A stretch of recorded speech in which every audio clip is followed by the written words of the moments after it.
and the Roseburg Indians take the field for another night of hard-hitting high school football action.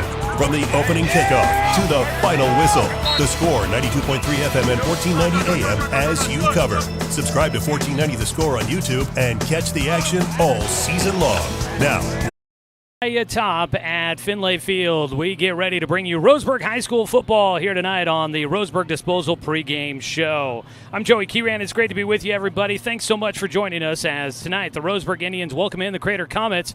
For Roseburg, it's their second conference game of the year. They're looking to pick up that first win in Special District 4 play. But on the other side, the Crater Comets coming off of a bye week, getting ready for their league opener. Both teams trying to end up in the win column here tonight. It's a battle of orange and black, and we get ready for it tonight with you here on The Score.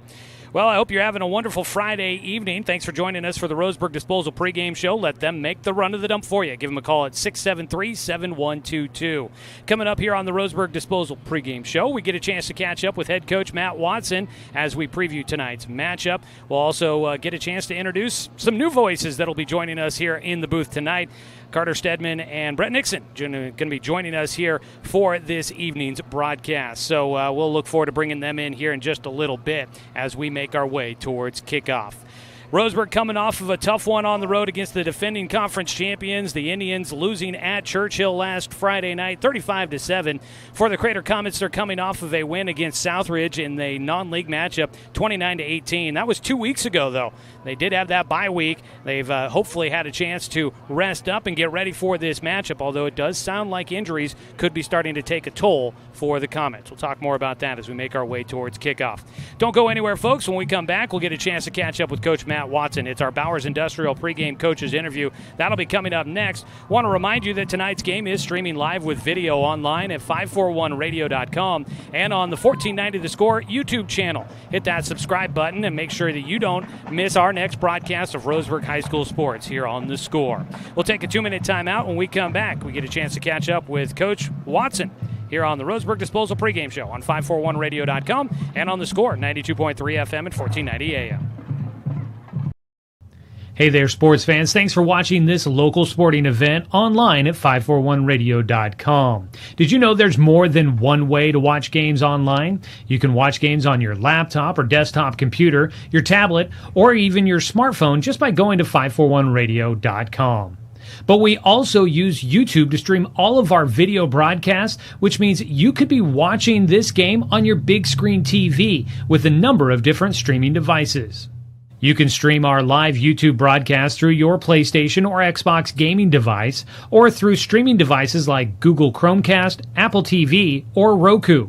There's plenty of ways to follow this live local sporting event, plus you can find past events archived on 1490 The Score's YouTube channel. Find us on YouTube and subscribe today to keep up with the latest in local sports coverage.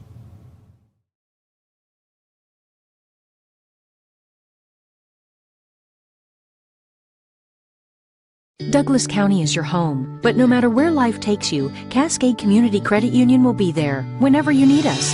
Through every adventure, we'll be there with access to over 30,000 no-fee ATMs worldwide. Through every triumph, we'll be there every step of the way with a home mortgage. And through all life's little quirks, we'll be there with one-on-one support to get you back on the road in no time. Neighbors are there for each other, and that's exactly who we are. Cascade Community Credit Union, there whenever you need us.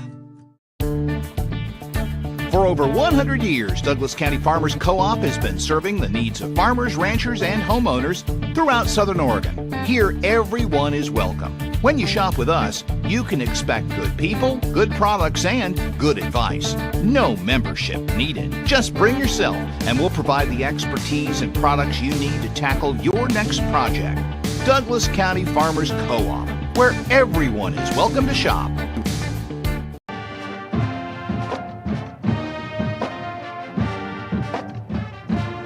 Back with more of our pregame here on 541radio.com and on The Score 92.3 FM and 1490 AM. It's time now for our Bowers Industrial pregame coaches interview. Bowers Industrial, a proud supporter of our local community and youth sports.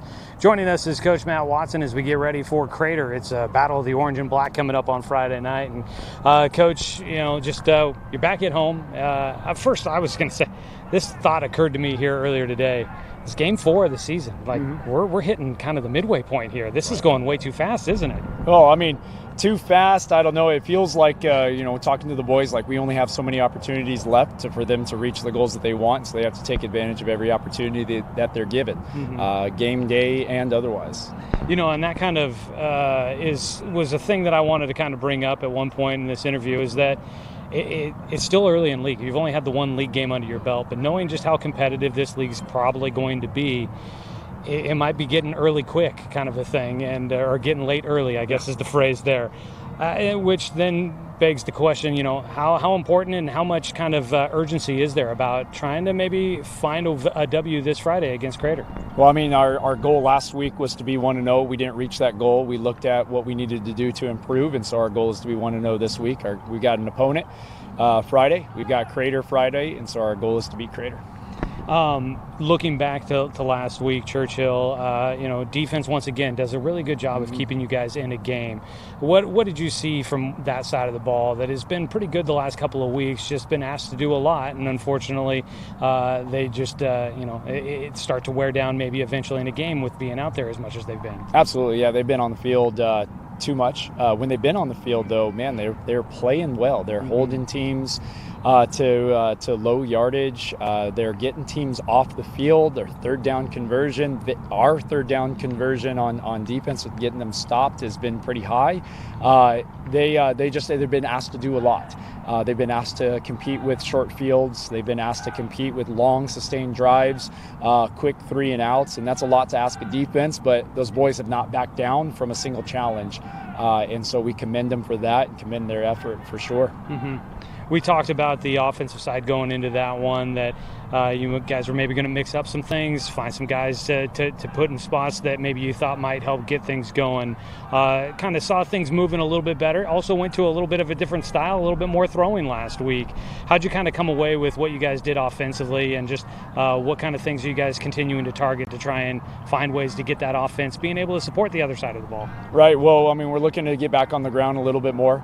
But we can throw the ball, but our big issue is consistency, whether we're throwing the ball or whether we're running the ball, right? We ran for 2.2 yards a carry last week. We completed 8 of 22 passes last week. And so when we were consistent, when we executed, things looked really good. But it's consistency and it's execution on offense. So has that been the message this week, is consistency, just trying to get guys making the right first step every time and making that right play every time then this week? 3 yards is on schedule. As you guys kind of make your way through getting back at home here, does it feel like, knowing that you guys have a home game at the end of the week, is that got guys kind of in a different mindset, just knowing that they get to be here at home in front of their fans, in front of their family, in front of their student body, that they get to play here at Finlay Field, and like you said, limited opportunities to do it, and so that probably has them excited? Well, I mean, this is it's a great community that loves football. We want to play for our community, but we want to play for our team, and we want to, wherever we are, we want to play for our brothers next to us. This week we're honoring our veterans at halftime, and so we've had some guest speakers come in and to kind of share that there's some things that are more important than football, but there's a lot of things that are translating as far as teamwork goes, brotherhood goes, trusting the people next to you, and execution. And a lot of the same, no matter what your role is, a lot of the same messages that we're giving them, our guest speakers have come in and give them this similar message there. And so we've got a lot on our minds and a lot thinking about, but ultimately we're looking to execute what we need to win on Friday.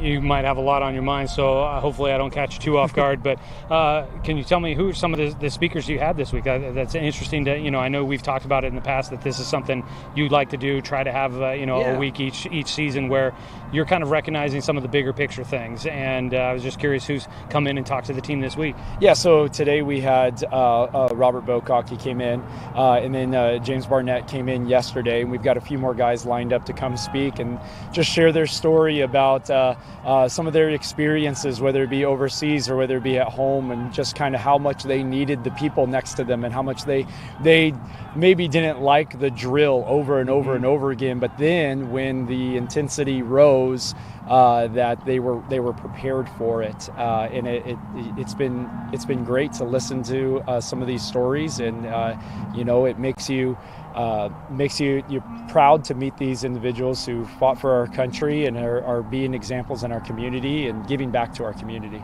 And do you see like that the message resonating with the players after those? Is it something that you hear talked about in the locker room or in the huddles or out on the sideline of the field? Yeah, mostly at school and after practice. Players talking about the stories and about the experiences that other people have, and some of the players talking about what their plans are after high school, and it's fun to help see them. It's fun to see them kind of grow into young men throughout the football season.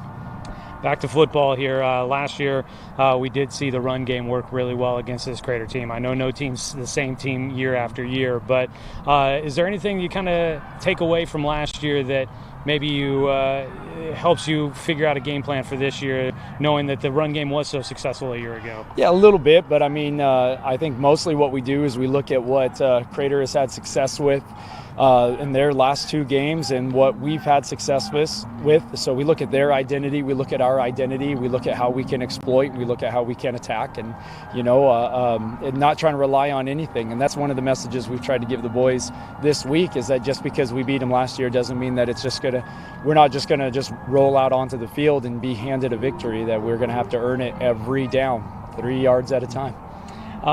What have you seen on tape from them? I know they played a 4A school in Marshfield, which is always a top program at that level. They get a win against Southridge. And the other thing that is interesting is we're going to experience it this year at some point, the bye week. They're coming off of a bye week and have had some extra time to prepare for you. What have you seen about Crater and the fact that you're playing a team off of a bye week? How does that kind of maybe factor into things? Not so much the bye week, but looking at a team like Crater, they've got guys that can plug up front. They've got some big guys that can plug up front up defensively. They throw a lot of formation at us. Their offense, they have a lot of formations in their playbook, and they have a lot of players and a lot of tempo. And so they're things that we're replicating and handling here in practice, and so we're hoping that translates on Friday. All right, Coach. Appreciate the time here today. You bet. All right, that is Coach Matt Watson joining us for our Bowers Industrial pregame interview. We'll be back with more here on 541radio.com and on the score at 92.3 FM and 1490.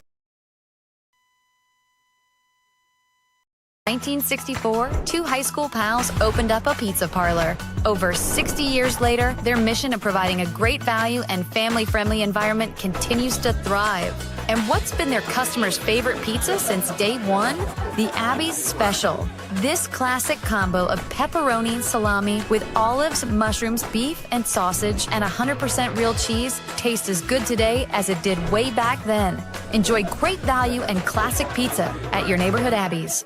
When it comes to finances, it can be hard to know what's in your best interest. Experience the strength of advice at Palm Wealth Management. From education and estate planning to retirement and the unexpected, we can help. Call Palm Wealth Management today. Financial security allows you the freedom to take stock of what's important and build lasting bonds. We share your goals. Trust Palm Wealth Management to consolidate your investments and generate income for those who need you most. Call Palm Wealth Management today.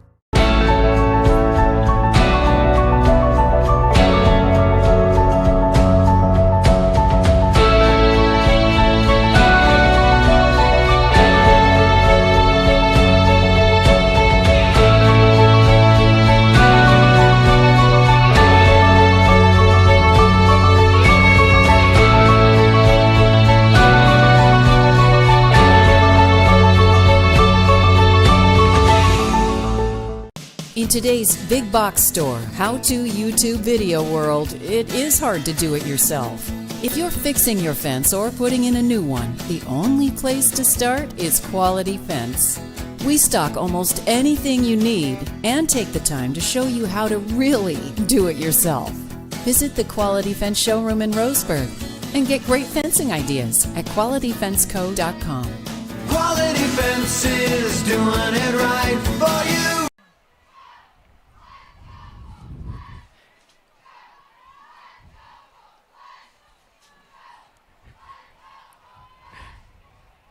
Welcome back, everybody, here to the booth up in the score.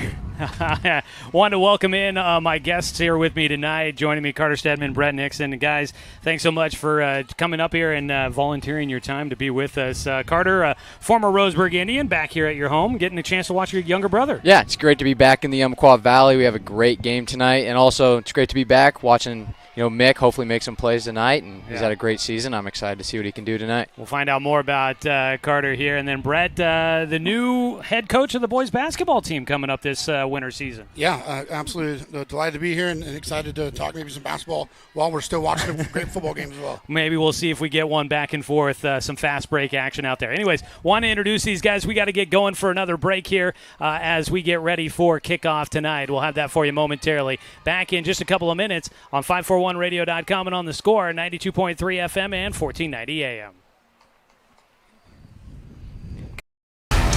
To us, pizza the way it ought to be isn't just our slogan. It's our promise and our passion to give you the best dining experience and the best tasting pizza you expect. For over 40 years, we've been making pizza the way it ought to be, handmade with the freshest and finest ingredients.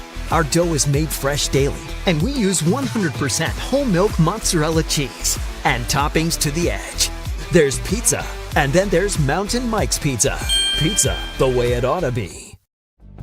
Successful companies have a very important secret.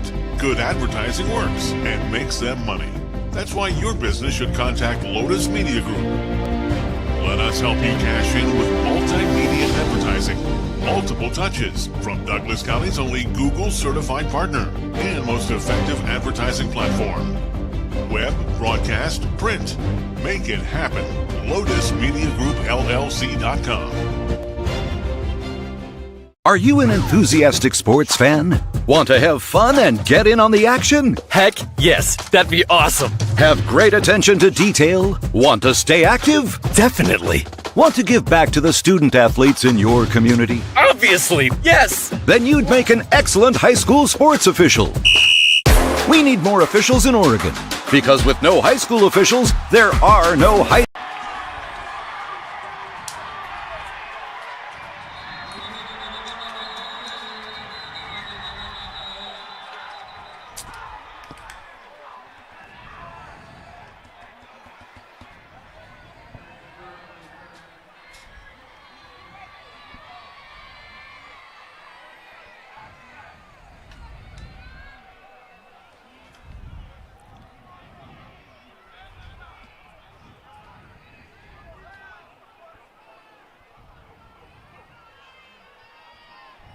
Welcome back here, everybody.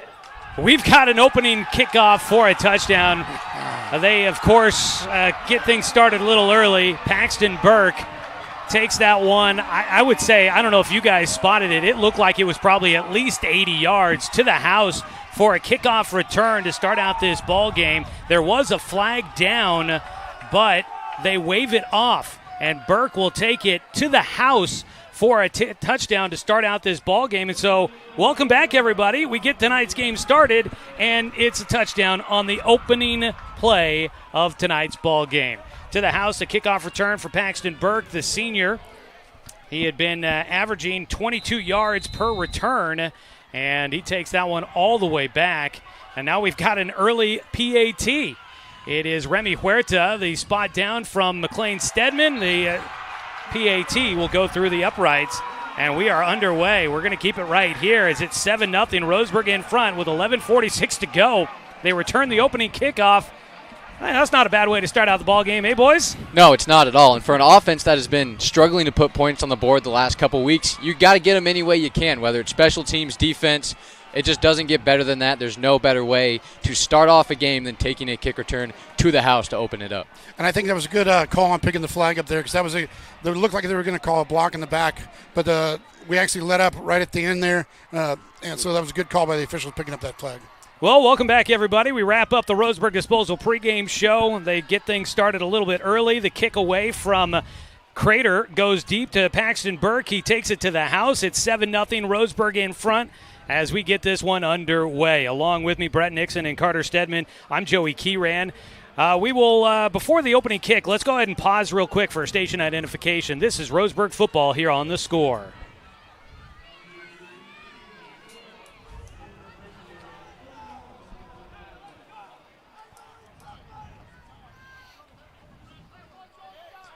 We'll take a look at our Southern Septic Service starting lineup as we get this one going, but already off to a quick start. Southern Septic Service, from residential to commercial, Southern Septic Service has your behind covered when it comes to septic tank pumping and inspections, portable toilet rentals, and grease trap cleaning. Southern Septic Service, woman and veteran owned, a proud supporter of our local youth sports.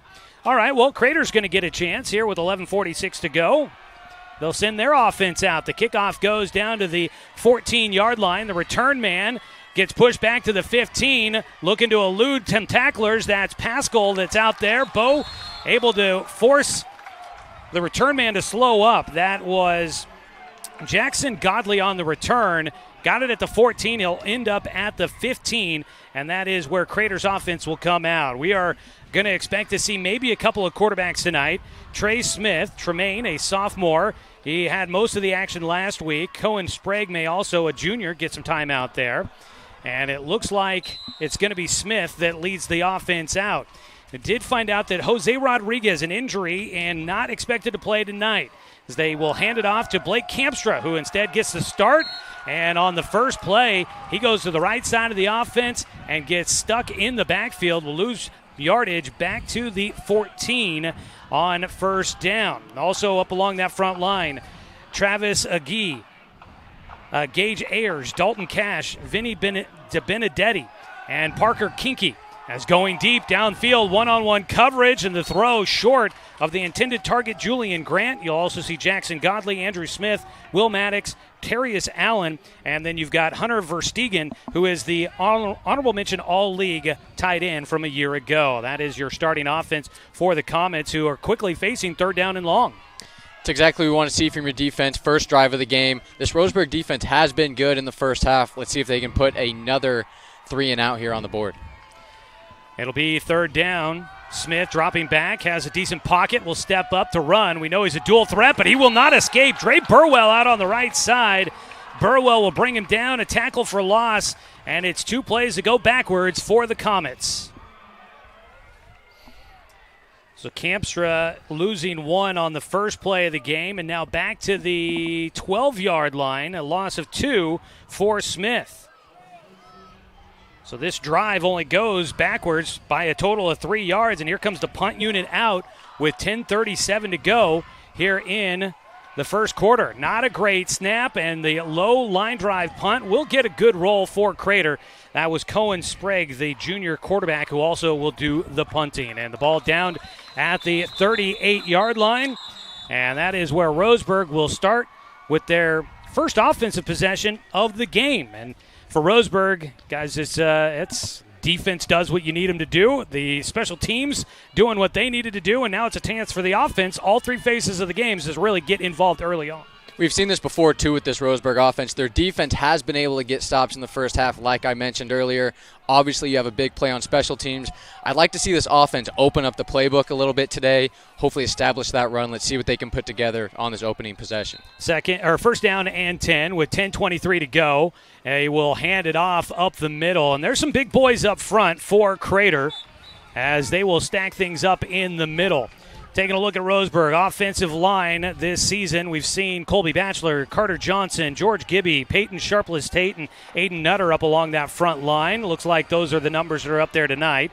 Corey Kimball, the senior quarterback, he has passed for 357 yards. That puts him at top 10 in the 5A classification right now. He has run for 139 and 2 scores. Mainstay in the backfield here the last couple of weeks, Eli Smith, the senior. We'll see some wide receiver targets out there as it's second down and about 6. It's a keeper. Kimball pulls it out, lowers the shoulder, goes into a linebacker, gets close to the 45, takes it out to the 43. Smith had that pickup of 3 yards on first down. Now Kimball carries it to the 43-yard line. Then he picks up another 3, and that's, according to Coach Matt Watson, that's right on schedule. 3 yards and a cloud of dust. Brings up third down and a long 3 to try and convert here.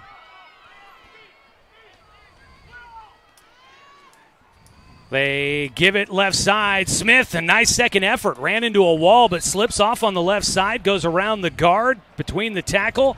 And he gets it out to the 47-yard line and will move the chains as he picks up 4. Yeah, that was a good run there up the middle. That was a good spot. Getting after it.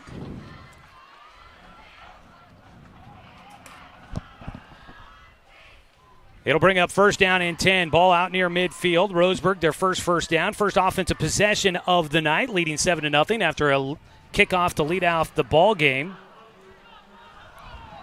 They'll set up with Kimball under center. They spread 2 targets to either side. Pascal and Stedman out to the far side. In motion goes Burwell from right to left. Give the handoff to the up back and on to a knee. Got tripped up, able to get back up quickly, but unfortunately, this is high school football, not the NFL. And Eli Smith down at the 49. Still on Roseburg's half of the field, a pickup of 2. Second down and 8. Orange and black, first orange and black here tonight. Running the play in for Roseburg. That was Graham Fisk, who gets in and will set up on the right, make that the left end of the line. Kimball keeps it after the fake to the dive, and Smith was swallowed up in the middle. Kimball makes the read, gets across midfield, and will take it into Crater territory for the first time for the offense tonight, setting up third and medium. Yeah, I think it was a great read by Kimball there. Looked like if he would have handled the ball off, that would probably get blown up inside. So good look to pull it and try to advance up the field. Kimball picks up 6 on second down. And it will be third down and about 5 to go here for the Tribe as they march into Crater territory. 7:04 to go here in the first quarter. And a penalty flag out from the back judge. That looks like the area of a delay of game. And it does go against Roseburg. Last week, Roseburg did well on the penalty game. In fact, actually, Roseburg has won the penalty battle, but it hasn't, of course, worked out on the scoreboard to go along with that. Not to mention, Joey, when you're playing the brand of football that Roseburg plays, running between the tackles, taking 3 to 4 yards at a time, you can't afford to go backwards, put you in predictable third and long situations. Back on their own side of the 50 for Roseburg. They face third down and 10. Kimball under center, Smith behind him, 2 targets either side, looking to pass, going to go downfield, and it is picked off. Taken away by Jackson Godley, and the ball came out at the end after the return. They're going to spot it, it looks like, out at the 48 on Crater's half of the field, but take away there for Jackson Godley. It's his 3rd interception of the season. And just the ball thrown short when it looked like the route was going further deep. Yeah, and Kimball's done a pretty good job this season taking care of the ball. You don't really see him throw too many interceptions. Just looked like he might have saw the wrong read there. Crater gets the ball in great field position. The return takes it out to the Crater 48-yard line with 6:29 to go. And their offense back out on the field for a second time. Handoff, running left side, goes Ben Kamstra. Sorry, make that Blake Kamstra. He runs over the left side, and so far the Roseburg front has been able to really stuff the rushing lanes for Crater. 2 names to keep an eye on tonight, the linebackers, Graham Fisk, A.J. Black. Roseburg has a good front 4 to really make plays up front. Second down and 10, handoff, things are wide open, running over the left side, close to first down yardage on the carry this time. Terrius Allen getting the run. That might be the first carry of the season for him, and he picks up good yardage to make it 3rd and short. We'll put the ball at the Roseburg 44, and a penalty flag is out.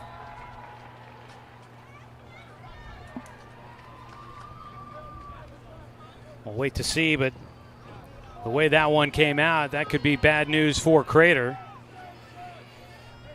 And they will back him up to the 49. Loss of 5.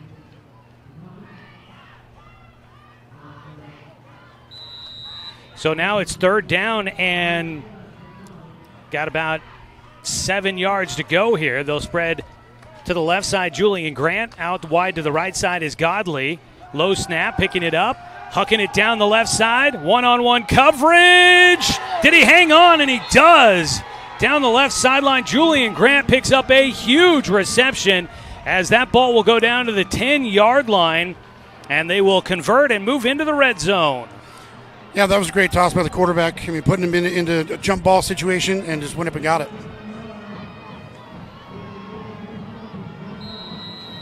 So that'll make it 1st and goal from the 10. Handed off, running up the middle goes Allen again, but not a lot of space. He'll pick up just a couple of yards as he'll take it inside the 10 down to about the 8-yard line. Seeing Crater play with a lot of tempo now, you question how tired this Roseberg defense is after giving up this big play on 3rd down. Look for the Comets to keep it going at a fast pace. That was a 39-yard completion on that bomb down the left sideline to Grant. They hand it off up the middle. This is the most that we, I believe, are seeing Terrius running back, and he weaves his way through the middle, climbs the hash marks down to the 3-yard line, picking up 5. But now it is 3rd down and goal from the 3. Hand it off to Allen. He goes right side. He gets crunched. The DN coming up and making a play for Roseberg. They stop him at about a gain of 1. Paxton Burke, Aiden Nutter helping get in on that play. Crater also brings in their other quarterback, Cohen Sprague. You wonder if they're looking for some sort of quarterback run here. He is the bigger of the two as a timeout taken down on the field. Cohen Sprague, 6 foot 190. He might be out there to try and run things here coming up. We are going to step aside for a moment. This is Roseburg football here on 541radio.com and on the Score, 92.3 FM and 1490 AM. Why the heck are we... County is your home, but no matter where life takes you, Cascade Community Credit Union will be there whenever you need us. Through every adventure, we'll be there with access to over 30,000 no-fee ATMs worldwide. Through every triumph, we'll be there every step of the way with a home mortgage. And through all life's little quirks, we'll be there with one-on-one support to get you back on the road in no time. Neighbors are there for each other, and that's exactly who we are. Cascade Community Credit Union, there whenever you need us. Out of the timeout by Crater, they will run the ball right side. Things open up, and into the end zone goes Terrius Allen. And he will score his first rushing touchdown, 2nd touchdown of the season, as he takes it in from 2 yards out. And we got ourselves almost a tie ball game pending the extra point. Allen comes in and provides a spark plug out of the backfield.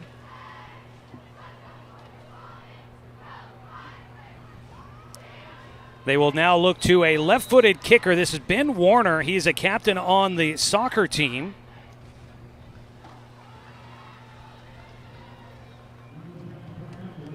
His kick is blocked, and it'll stay a Roseburg lead, 7-6 here in the first quarter. 4:10 to go. Let's take a 30-second timeout again, and we'll be back in a moment on 541radio.com and on the Score, 92.3 FM and 1490 AM. For over 100 years, Douglas County Farmers Co-op has been serving the needs of farmers, ranchers, and homeowners throughout Southern Oregon. Here, everyone is welcome. When you shop with us, you can expect good people, good products, and good advice. No membership needed. Just bring yourself, and we'll provide the expertise and products you need to tackle your next project.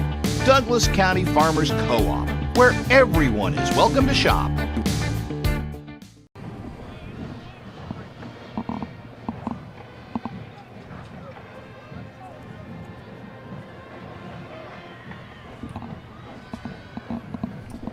Back here at Roseburg High School, Finlay Field, a nice response by the Crater offense to march down the field, and they punch it in. Terrius Allen, a nice change of pace in the backfield there. Yeah, we haven't seen him a lot this season, but obviously with some injuries, Crater's having to go to some of their backups. Saw them run the ball really efficiently there.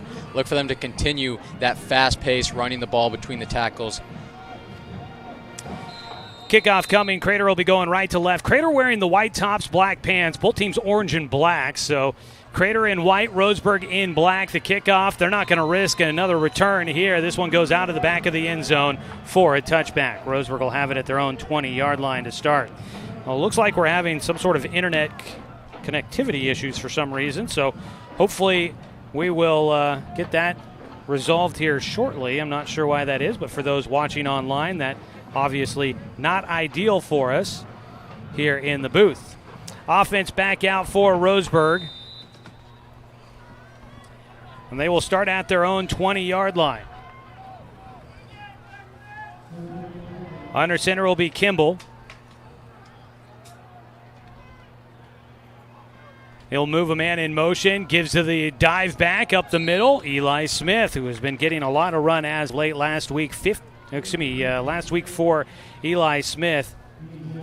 7 carries for 38 yards, scored his first varsity touchdown. That's what you want to see if you're this Roseburg offense. You have to be able to move the ball on these early downs, put yourself in prime position on 2nd and short, 3rd and short, to be able to either run the ball or take the top off of this Crater offense.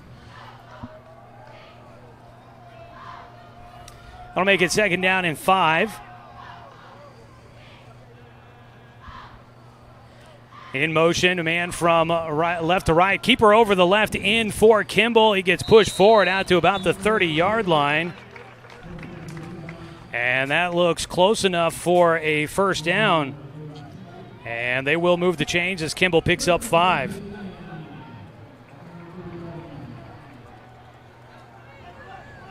So that is a carry out to the 30. First down and 10.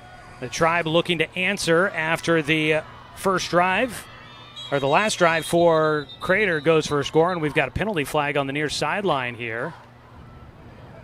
Caden Moon, I think, called for a false start, and he's kind of confused as to why that might be the case.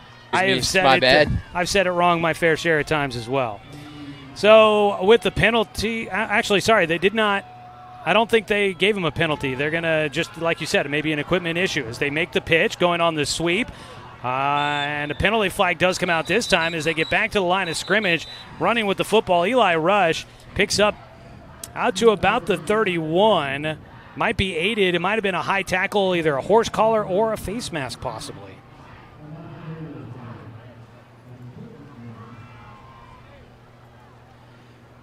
The officials get together.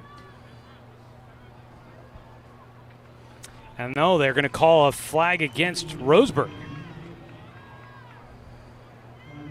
Roseburg will have their second penalty of the night. They get backed up. That's a big one. Back to the 15-yard line. A 15-yard penalty there for the Tribe. They lead it 7-6 here in the first quarter. 2:39 to go after the opening kickoff return for a touchdown. Now whistles blow before the play will get back into action.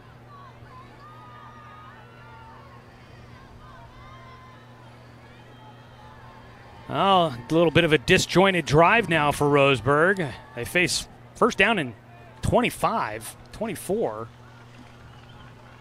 Yeah, a lot of laundry on the field to start this drive. The officials are getting together.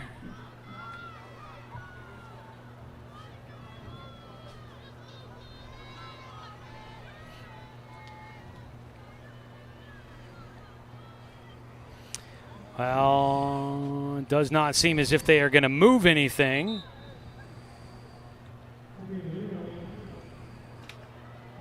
Okay, so they put the ball back at the 16-yard line, not the 15, so that is 1st and 24. 2 targets either side, and Roseburg will run their traditional offense right up the gut for a carry out to the 20, just on the other side of the 20 for Smith. And that cuts off 4 yards on the play. You see Roseburg bringing in their 2 fastest receivers, McLean Stedman and Caden Moon. Both guys, elite speed, elite hands. You would think Roseburg's going to look to pass here as the first down marker appears to be in Eugene. You would think Roseburg might try and move the ball downfield with Corey Kimball's arm. I don't know. We got to work on your geography. That might be more Melrose that they got to get to here. But a minute 50 to go, first period. Roseburg leading 7-6. Crater showing as if their linebackers might be coming. They drop back in. Here comes the pressure from the D-line, and off the end, it's the all-leaguer That is Hunter Verstegen, second-team All-League at a defensive end position last year, and he picks up a sack as he will drop Corey Kimball back to the 14. It's a great coverage sack by Crater there, and what I mean by that is there was no one open downfield. It wasn't like Kimball missed someone on that throw. Great coverage by this Comets secondary, puts Roseberg in a third and forever situation here. They put a lot of pressure on him. The ball back to the 14. They've got to get it to the 40. So you're looking at 26 yards to make up here. This might be McLean Stedman time. He has been a deep target for him. He sets up wide to the left side of the field. 2 targets either side. Caden Moon had a lot of action last week, too, and he gets it here on the quick slant. Tries to weave through the middle. Stayed on his feet as he got spun around. He gets flinged forward out to the 25-yard line. It's not going to be enough to move the chains, and Roseberg with 4th down, presumably looking to punt here. They got the ball back out to the 23, a pickup of 9. First completion of the night. Moon last week had a career high in catches with 4 for 49 yards. He was very active in the passing game.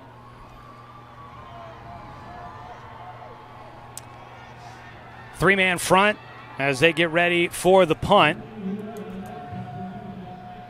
The kicker is going to be Huerta here. It has been Trey Watkins the last couple of games. Huerta, the place kicker, is dropped back at his own 12-yard line as Roseberg letting the clock wind down, and they are not going to – oh, they did end up snapping it. No penalty flag out, so it's going to end the first period, and we go to the end of 1. It was a wonky first period, starting off with an opening game kickoff return for a score. That last drive for Roseberg featured a lot of flags on the drive, and our internet issues seem to be resolved. Hopefully we go smooth the rest of the way. Head into the second period after this 1-minute timeout here on 541radio.com and on the Score, 92.3 FM and 1490 AM.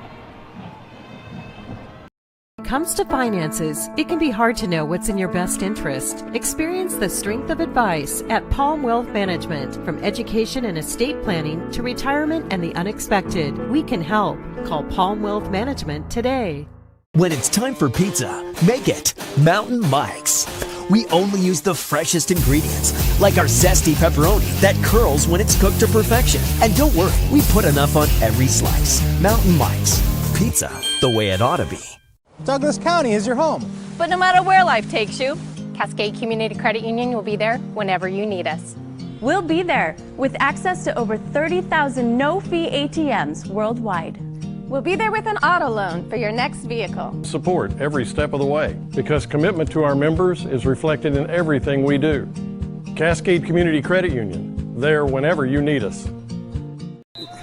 Being a basketball guy, I didn't know the call.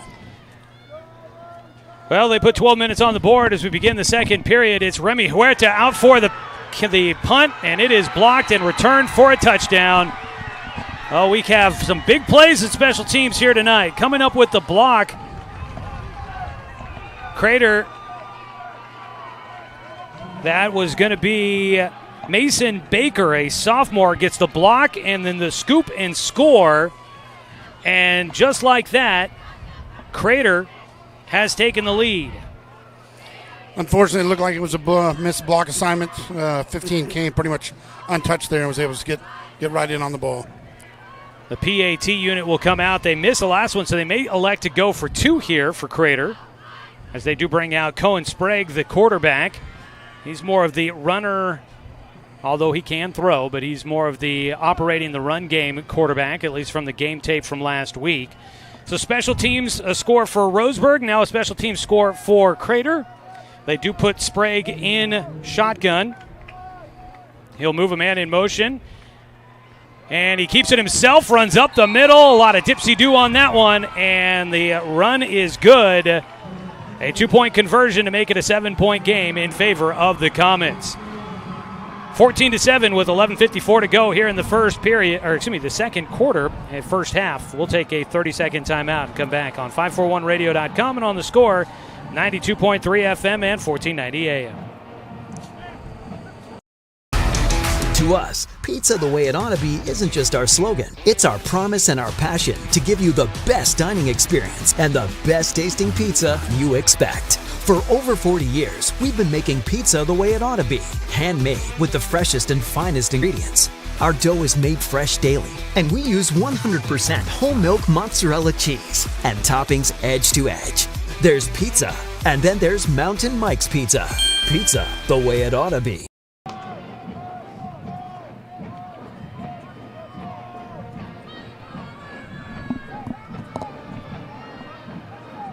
Well, Coach, big play on the opposing side.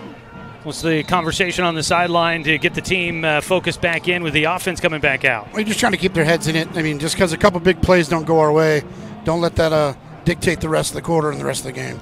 Along with Brett Nixon and Carter Stedman, I'm Joey Keeran. Roseburg football for you tonight here on The Score. Kickoff away. It's going to go to Stedman this time at the 3. Works his way to his left, sidesteps one man. Oh, and he slips at the 25, and if he gets through that little bit of a seam, that could have been good night once again for Roseburg's return team. Not a bad return there from Stedman to get him out to the 25-yard line. Yeah, I don't know, big brother. What do you think on that one? He's going to hear about that one tonight. Can't let the turf monster get you. There's a big hole there. Great coverage by the return team. Nevertheless, they get the ball at the 25. This Roseburg offense has to put something together, limit the penalties, limit the negative plays. Let's see what they can draw up on this 1st and 10. In black, the Roseburg Indians back out with the offense, looking to respond after a punt block for a TD. They go with the dive up the middle. It's Eli Smith just slipping through tacklers, bouncing off defenders. He gets to about the 28-yard line. A pickup of 3 on first down as Roseburg looks to continue to just kind of try to pound away on the rock. Last year, Roseburg did well on the ground against Crater. Yeah, when you run this style of offense, that's what you're trying to do. You're trying to establish the run in between those tackles.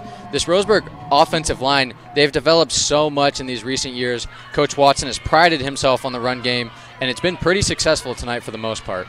Roseburg was able to rumble to well over 200 yards last year on the ground. I think I got to double check on it. I think I've got it written down here somewhere. Handoff, no, late pitch as he's hit. Kimball gives it away. It's Eli Rush going left or right side. Use the stiff arm to keep the defender off him and keeps the feet moving. Dives for the sideline and looks like he's got enough to move the chains. What an effort. Big confidence booster for this offense as well to be able to pick up that first down. You finally move the sticks. Big boost for this Roseburg offense. Yeah, and that was a heck of a fake in there on the inside. I think it had all of us in the booth thinking they sent the dive up the middle and with a great pitch. It was a great play. So the ball goes out to the 35-yard line. Crater leading 14-7. Roseburg trying to answer here early going in the second quarter. 2 targets to the left side, right up the middle, and just sprinting his way into the teeth of the defense out to the 40-yard line. It's Eli Smith once again, and Smith not a big guy, 5'9", 165 pounds, but he's kind of just barreling his way right through the middle of the defense. The advantage about being undersized in this offense is that if you're a smaller running back, you can get lost in that mess back there. A lot of times you have 2 tight ends, obviously your 5 down linemen. You know Kimball's a threat with his legs as well. It can be confusing for a defense when you have a running back that's that small hiding behind his linemen. But he's also doing his teammates a great favor by keeping his legs pounding. He doesn't quit running after contact and get yards after contact. 2nd down and 5 after the big gain on first down for the Tribe. Rush and Max Christenberry getting some action early in this one tonight. Spread out to the left side, but before they get into the next play, a timeout called by Roseburg. We'll go ahead and keep it right here and let you know tonight's game brought to you by Roseburg Country Club, established in 1922, offering an 18-hole course with excellent year-round playability. Find out more at roseburgcountryclub.com. And by Mountain Mike's Pizza, pizza the way it ought to be. Timeout here as the sun starts to set here at Finlay Field. Supposedly the International Space Station might have just flown over us here at one point, just in case anybody was curious. I have no idea where you're supposed to look for that, but I did see that this afternoon as I was getting ready. I thought, boy, this would be a great spot to see it from, way up high like this here at Finlay Field. But I think it might have gone by behind us where we don't have the great view. So tough luck. We still got a great view here as Carter Stedman and Brett Nixon joining me here in the booth. as we bring you Roseburg football tonight. And we do welcome in all of our viewers that might be watching online through TableRockSports.com. Table Rock unable to send their broadcasters here tonight, so they asked if they could put our link up there, and I said, by all means, please. We'd love to help all of our fans in Southern Oregon that might be tuning in tonight, so welcome to all of our Crater fans that might be catching the game with us here this evening. All right, out of the timeout, it is 2nd and 5, 10:06 to go, second quarter. Kimball is set up to go under center, but now the Whitecap is going to come and give him an inspection. And I don't know if this is an equipment issue or if it's a very personal conversation. No, it must have been an equipment issue. Not sure if there was something around the collar there that they wanted to fix. All right, back to play here. 3 yards behind Kimball is Smith. Rush moves in motion. Excuse me, that was Dirksen that was back there. Run over the left side. Penalty flag is out at the line of scrimmage. This one could be in the area of holding.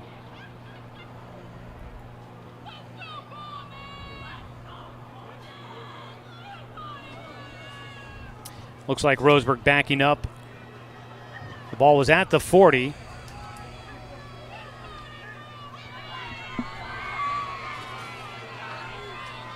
Waiting for them to count this off. Yeah, they're going to say officially holding. That is the call. So they'll back it up from the 41 is where the flag was down. So a 10-yard penalty from there. Well, Roseburg the last couple of weeks have only had a handful of penalties, 3 or 4 a game, and already they are up to, by my count, I think that's the third already here in this first half as the ball goes back to the 31. Yeah, and just shooting themselves in the foot, really. They're moving the ball on these early downs. They're picking up 4 to 5 yards a carry, but you just can't afford to move backwards with penalties. It'll be Smith back in the backfield. Looking to pass. Kimball, he goes tried to go on the tunnel screen, coming back towards the line of scrimmage. McLean Stedman, but the pass out of his reach might be okay. As that ball, if he catches that one, he was in a lot of traffic there. Yeah, it might not have been a great play for us there if he does make that reception. The incompletion stops the clock with 9:57. It is 3rd down and 14, and Roseburg a long way to go, and it has been penalties, as Carter has said, that has derailed their forward momentum on some of these drives. Stedman and Pascal spread out to the left side. Out on the right side of the formation, Hertini is out there, along with Burwell. Kimball, just a couple of step drop, gets it out to Stedman, sidesteps the first defender, tries to make another man miss, took a big hit and another big hit. Crater came in, not messing around. They lay a couple of big smacks on McLean Stedman, who makes the catch. They get him out to the 36.5-yard line. Whew, he took some licking there. Yeah, he got popped right there. Hopefully he's all right. And once again, it's 4th and long. You're going to see the punt unit come out. Just another unfortunate, self-inflicted drive for this Roseburg offense. So they will send Huerta out to kick. Again, Trey Watkins had been the kicker, was averaging 10.4 yards net yardage.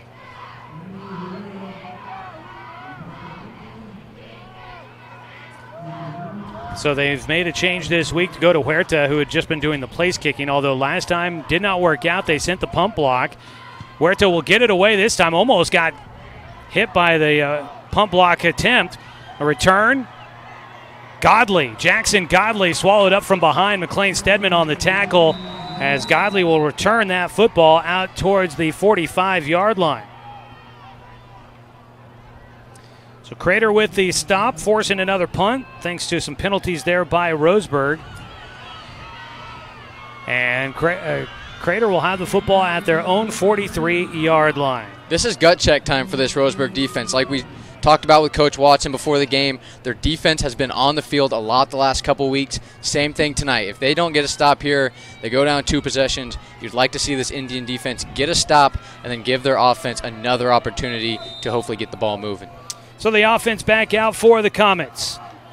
It'll be Trey Smith, pump fake, throws, gets the bubble screen back, and up the field into Roseburg territory. Penalty flag came out late on the catch by Julian Grant, who had the big catch on an offensive drive earlier in the game in the first quarter for Crater.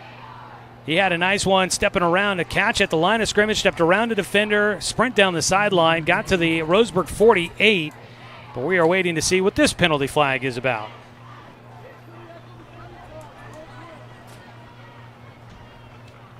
As the crew will get together out there, gives us a chance to let you know tonight's game is brought to you by Winston Auto Care. Don't strike out with car troubles. Call Winston Auto Care at 541-679-8685. Your home team for auto repair for over 25 years.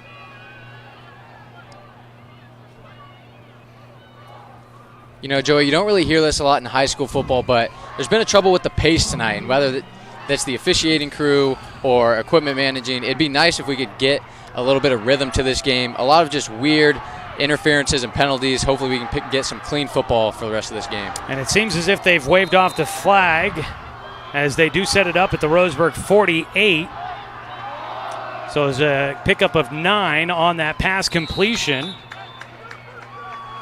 And on second down, they run the football, and it'll be just enough to move the chains as they gave it to Campstra, and he picks it up out to the 46-yard line, picking up 2. Looking to pass, a lob here to the near side, almost picked by Stedman. That ball, I don't know why Trey Smith lobs that one down the line, threw it over the head of his intended target. I believe that was intended for Jackson Godley, went over his head, and Stedman coming up in coverage was almost in the right spot at the right time. That'll make it second down and 10. Roseburg sending some pressure, bull rush, lobbing it down the field, one-on-one coverage, out of bounds. The ball was caught, but trailing out of bounds goes Grant. He almost made another spectacular play. I think that was the same play call we had in that first quarter that we gave up on the sideline here. Quarterback puts it up, gives the opportunity for the athlete to go up and get it. It was a great pass, just a little bit outside. We've seen Crater execute in these third and long situations before. Got to get a stop here if you're Roseburg. Third down and 10, looking to pass again. Smith tucks it. He's looking to run. Things are open. Angles to the sideline, will not get the first down, and he's shoved out on the far side by Caden Moon. Second man to get there. Make sure that he goes out of bounds. Goes out at the 39. A scamper of 7 for Smith. And it is fourth down and decision time.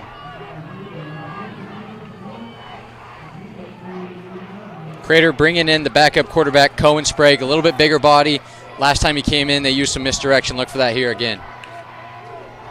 They will give the handoff, trying to spread it to the outside. Stiff arm and pulled down short of the line of gain. A penalty flag out as well. In fact, back at the 40, a tackle for loss for McLean Stedman that dropped the ball carrier, Allen, back a yard, but it is going to be dependent on what this penalty flag is about. It could be a turnover on downs. Big tackle there by McLean. He's the undersized guy in that situation. He's had some issues finishing tackles this season. Roseburg's going to get the fourth down stop after that penalty on Crater. Big play there for the Tribe. Turnover on down. Allen tackled in the backfield. And that'll give Roseburg the football with 8:08 to go in the first half, trailing by a touchdown. They have the ball at their own 40-yard line. This is where you hope that turnover there on downs so we can get some energy and get a good play here. Seeing reports that we are still maybe lagging on the internet stream. From everything I see on my side, our internet seems to be back up and stable, and I'm watching it on my iPad, and it seems to be working there as well. So I'm not sure what to tell folks if they are still having issues with the stream. As a spin out of a tackle, Dre Burwell on a first down reception will take it out to the 45-yard line, a pickup of 5. As Roseburg trying to get that offensive momentum going.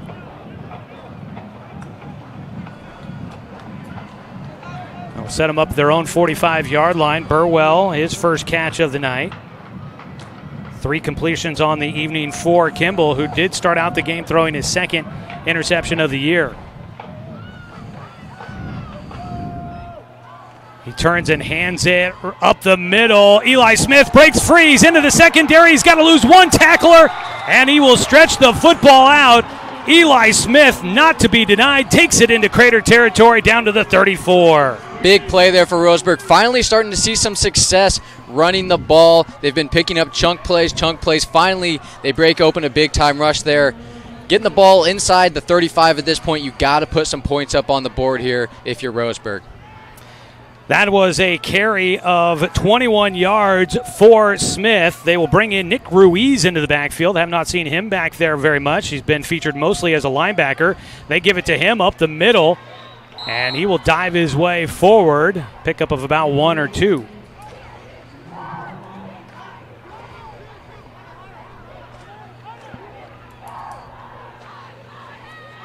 So the ball goes to the 33-yard line. Picks up 1, does Ruiz.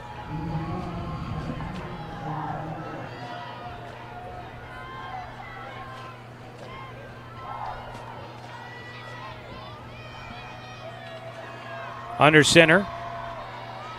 Kimball turns. He's going to keep it. Tries to go over around the right end, and coming up making that stop, the defensive line for Crater. Getting in on that tackle.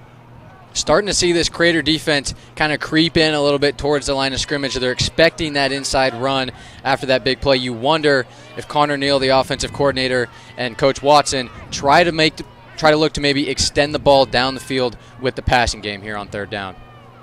So now it is 3rd and 8 yards to go.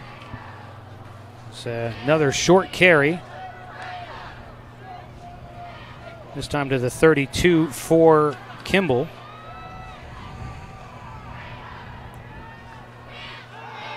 Throw over the right side. It's caught by Eli Rush. Fakes left, goes right, gets to the 30. The ball came out at the end as he was down. It's going to be 4th down and about 6 to go for Roseburg. I would think you got to go for it here. This is one of the first times this game you've been able to finally move the ball. Facing a 4th and medium here. Let's see what the Tribe can dial up on a big 4th down as we approach 5 minutes to go here in the second. So the ball, they do spot it at the 29-yard line, so give credit for another yard than what I initially had done. Looks like Crater's impressed man here. Look for Kimball to take a shot deep to one of his outside receivers. Looking to pass. He goes to the outside. It's McLean Stedman. He is just trying to stretch for the 20. He's got plenty for the 1st down. He'll get it by a few extra yards, and Roseburg will move the chains on 4th down. Exactly what the doctor ordered there. I told our fans, look for a ball to the outside receiver. They finally start to move the ball in the passing game. Things are starting to click for this Roseburg offense. That was a nice pitch and catch, and I like the tempo that our offense is starting to get into. We're actually getting up to the line, getting the plays called, getting it going down the field. A pass completion to Stedman, his 2nd catch of the night, 13 yards total, moves the chains, 1st and 10 from just outside the red zone. Kimball's going to keep it, goes over the right edge. He finds that little seam that he's been looking for the last couple of weeks, just around the right tackle, finds that seam up the right side of the offensive line, and he is able to make it work for good yardage inside the 15. They take him down to the 13-yard line, a pickup of 8.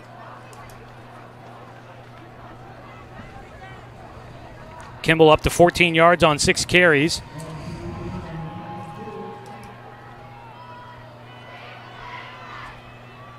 First I thought maybe an empty backfield. They moved Smith back there. Actually, he was just up making sure he knew the play. Kimball under center.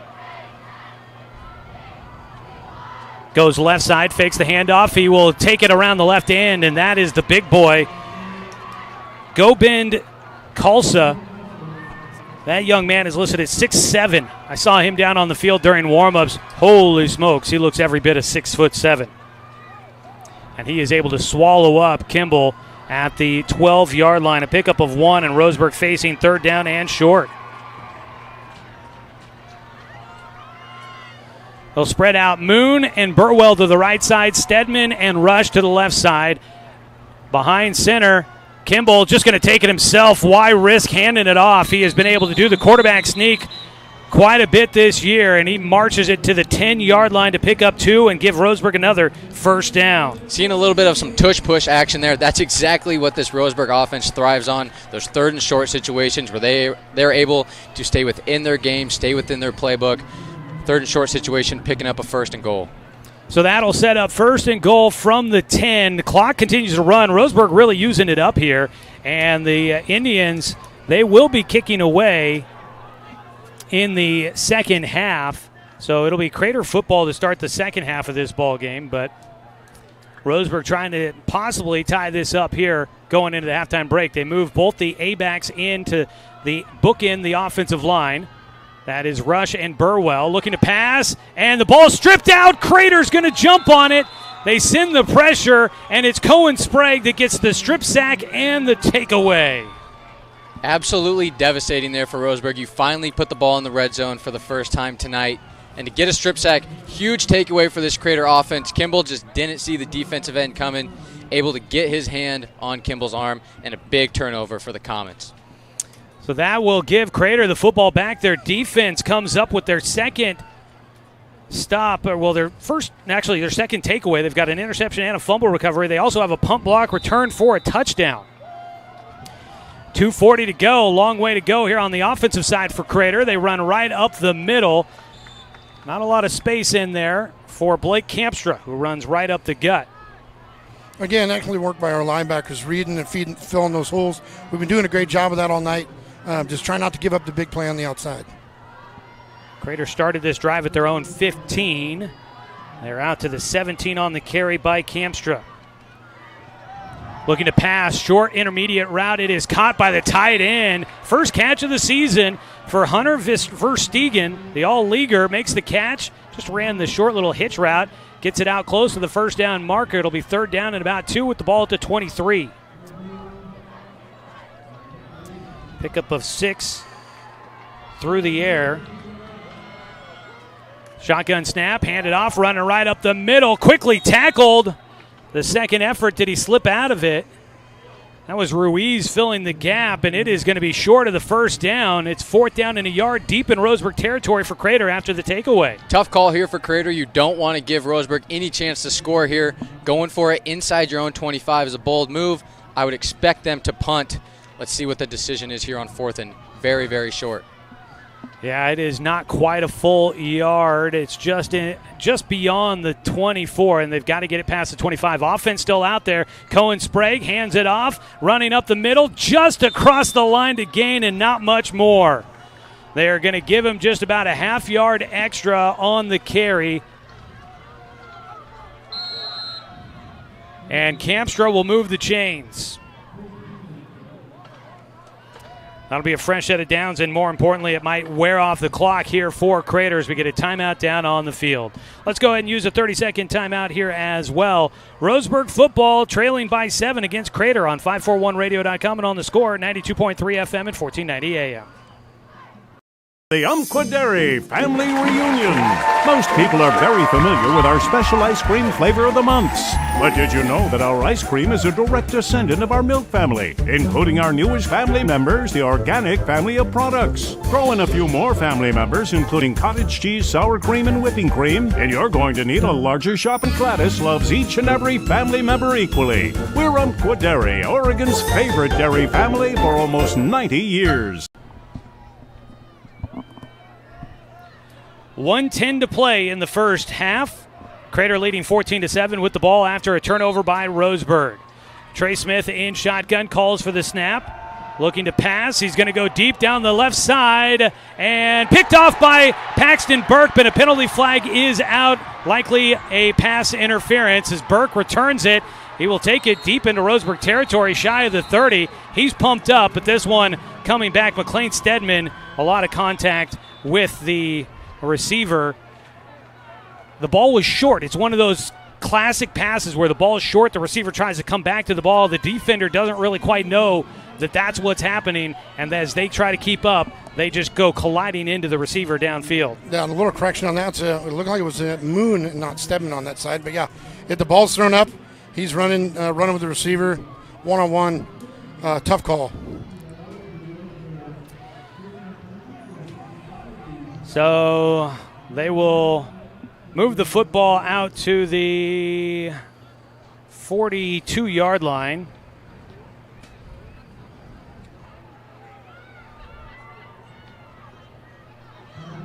So Crater will get help from the Roseburg defense on that one.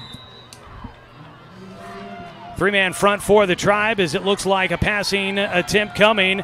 Throwing it again deep down the left field side, or the left side of the field. Hit as just after he was throwing that one. Trey Smith's pass came up short in coverage out there. Caden Moon once again working hard, and this time no flags, no laundry on the field. Yeah, it looked like a very similar play there. If you're this Roseberg defense, these DBs are very close to the receivers playing press coverage. They gave up a touchdown a couple weeks ago against Summit right before the half. You'd hate to have that here, go down 2 touchdowns, knowing Crater gets the ball to start this half. Got to get a stop here if you're Roseberg. So it's 2nd down and 10. The ball at the 42-yard line. Crater leading by 7, looking to add to it. Penalty flag comes out as the ball is snapped, and Smith he took it in, tucked it, and immediately tried to run. Goes right up the gut, back to the line of scrimmage, doesn't gain anything. And the penalty flag could possibly back up Crater, but Roseburg may elect to decline after they get the stop, and it's 3rd down and 10. False start is the call against Crater. It's going to be a 5-yard penalty, and Roseburg looks like they will accept.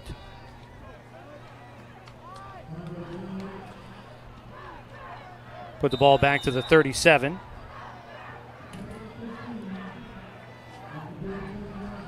Second down and 15. 2 targets to the right side of the offense. 3 targets to the left. Empty backfield alone in shotgun is Trey Smith. Low snap. Pulls it in. Flushed out to his left. Rolling that direction. Colby Batchelor in pursuit. Will run him out of bounds. Smith will pick up some yardage. Gets to the 38-yard line. Picks up 1 on the scramble. Getting flushed from the pocket. And now it's 3rd down and 14 for the Comets.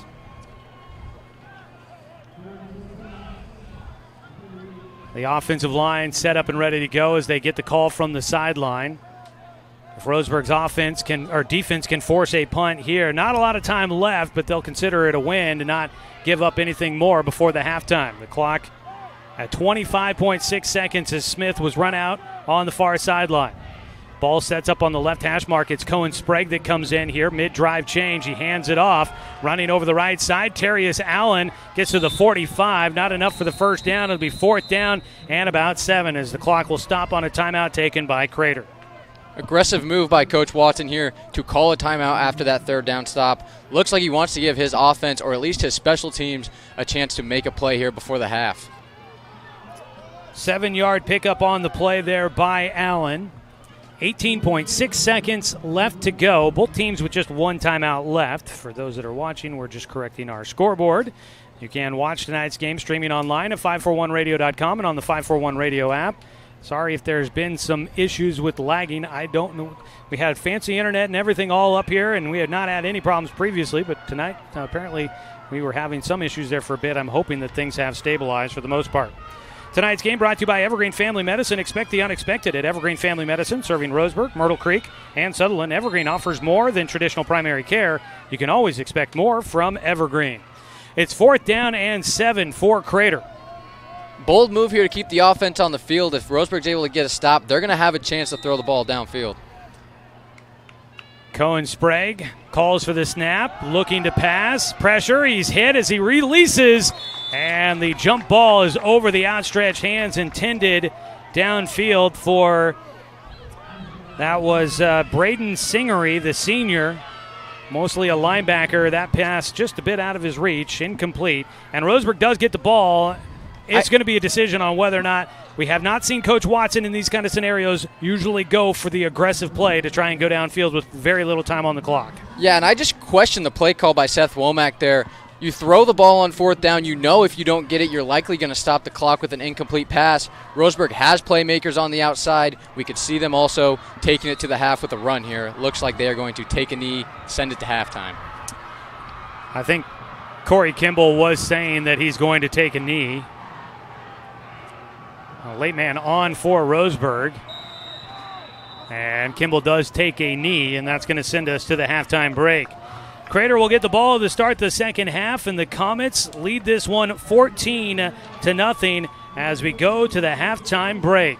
We are going to have statistics from the first half. We're going to take a look at some of your scores, so don't go anywhere. Coming up next, it is the Abby's Legendary Pizza halftime report when we return here from Finlay Field. Roseberg trailing by a touchdown against the Crater Comets. Special teams coming up big in that first half. Along with Brett Nixon and Carter Stedman, I'm Joey Keeran on 541radio.com and on the Score, 92.3 FM and 1490 AM. 1964, two high school pals opened up a pizza parlor. Over 60 years later, their mission of providing a great value and family-friendly environment continues to thrive. And what's been their customers' favorite pizza since day one? The Abby's Special. This classic combo of pepperoni, salami with olives, mushrooms, beef, and sausage, and 100% real cheese tastes as good today as it did way back then. Enjoy great value and classic pizza at your neighborhood Abby's. When it comes to finances, it can be hard to know what's in your best interest. Experience the strength of advice at Palm Wealth Management. From education and estate planning to retirement and the unexpected, we can help. Call Palm Wealth Management today. Financial security allows you the freedom to take stock of what's important and build lasting bonds. We share your goals. Trust Palm Wealth Management to consolidate your investments and generate income for those who need you most. Call Palm Wealth Management today.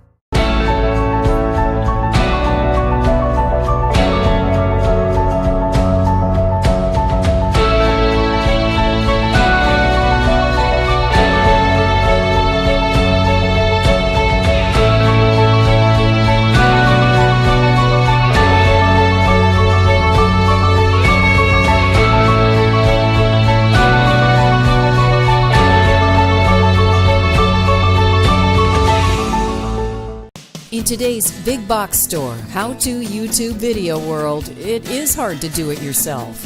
If you're fixing your fence or putting in a new one, the only place to start is Quality Fence. We stock almost anything you need and take the time to show you how to really do it yourself.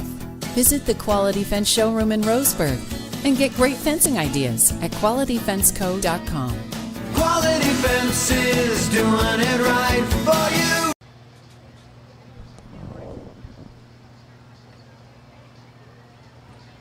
Roseburg High School marching band is out, ready to entertain the fans here as we made our way to the Abby's Legendary Pizza halftime report.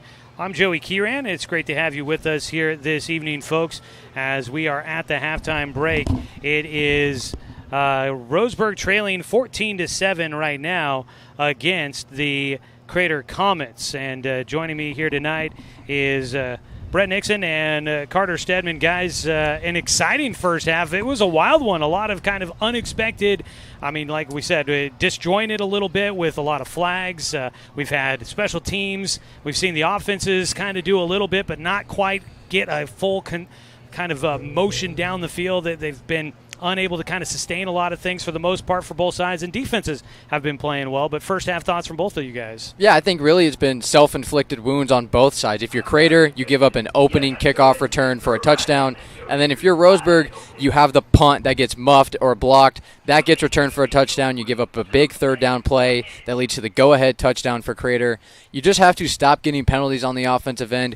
We saw them get the ball in the red zone. Once again, another self-inflicted wound there with the forced fumble. Roseburg's just got to take care of the ball. You have to value the football. You have to limit your penalties, and you have to stop giving up big plays on special teams. Yeah, the biggest thing is just quit shooting ourselves in the foot. We're able to make good plays, and we need to capitalize on those things, not hang our heads on the mistakes. Come out in the second half, make some corrections, make some adjustments. Hopefully Coach Watson and staff are taking a look at some of those things, and we can give them a different look in the second half, put some more points on the board. We'll take a look at some stats here in a moment as the Roseburg High Marching Band performs. But 2 turnovers, an interception and a fumble by Roseburg. Had the punt blocked as well that led to a touchdown for Crater. Roseburg scores their only one on a big kick return. Roseburg almost had another big kick return, but had interception that would have helped even some things out. But unfortunately, that was called back because of a penalty as well. So, yeah, a lot to clean up for both sides, not trying to hurt themselves.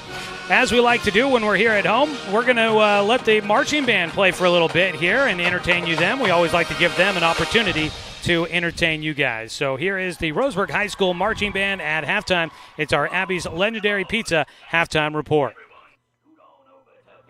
Drive in and celebrate.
And that is the Roseburg High School marching band here at halftime. It's our Abby's Legendary Pizza halftime report. We'll come back with a look at some statistics when we return after this timeout on 541radio.com and on the Score 92.3 FM and 1490 AM. Hey there, sports fans. Thanks for watching this local sporting event online at 541radio.com. Did you know there's more than one way to watch games online? You can watch games on your laptop or desktop computer, your tablet, or even your smartphone just by going to 541radio.com. But we also use YouTube to stream all of our video broadcasts, which means you could be watching this game on your big screen TV with a number of different streaming devices. You can stream our live YouTube broadcast through your PlayStation or Xbox gaming device, or through streaming devices like Google Chromecast, Apple TV, or Roku. There's plenty of ways to follow this live local sporting event, plus you can find past events archived on 1490 The Score's YouTube channel. Find us on YouTube and subscribe today to keep up with the latest in local sports coverage.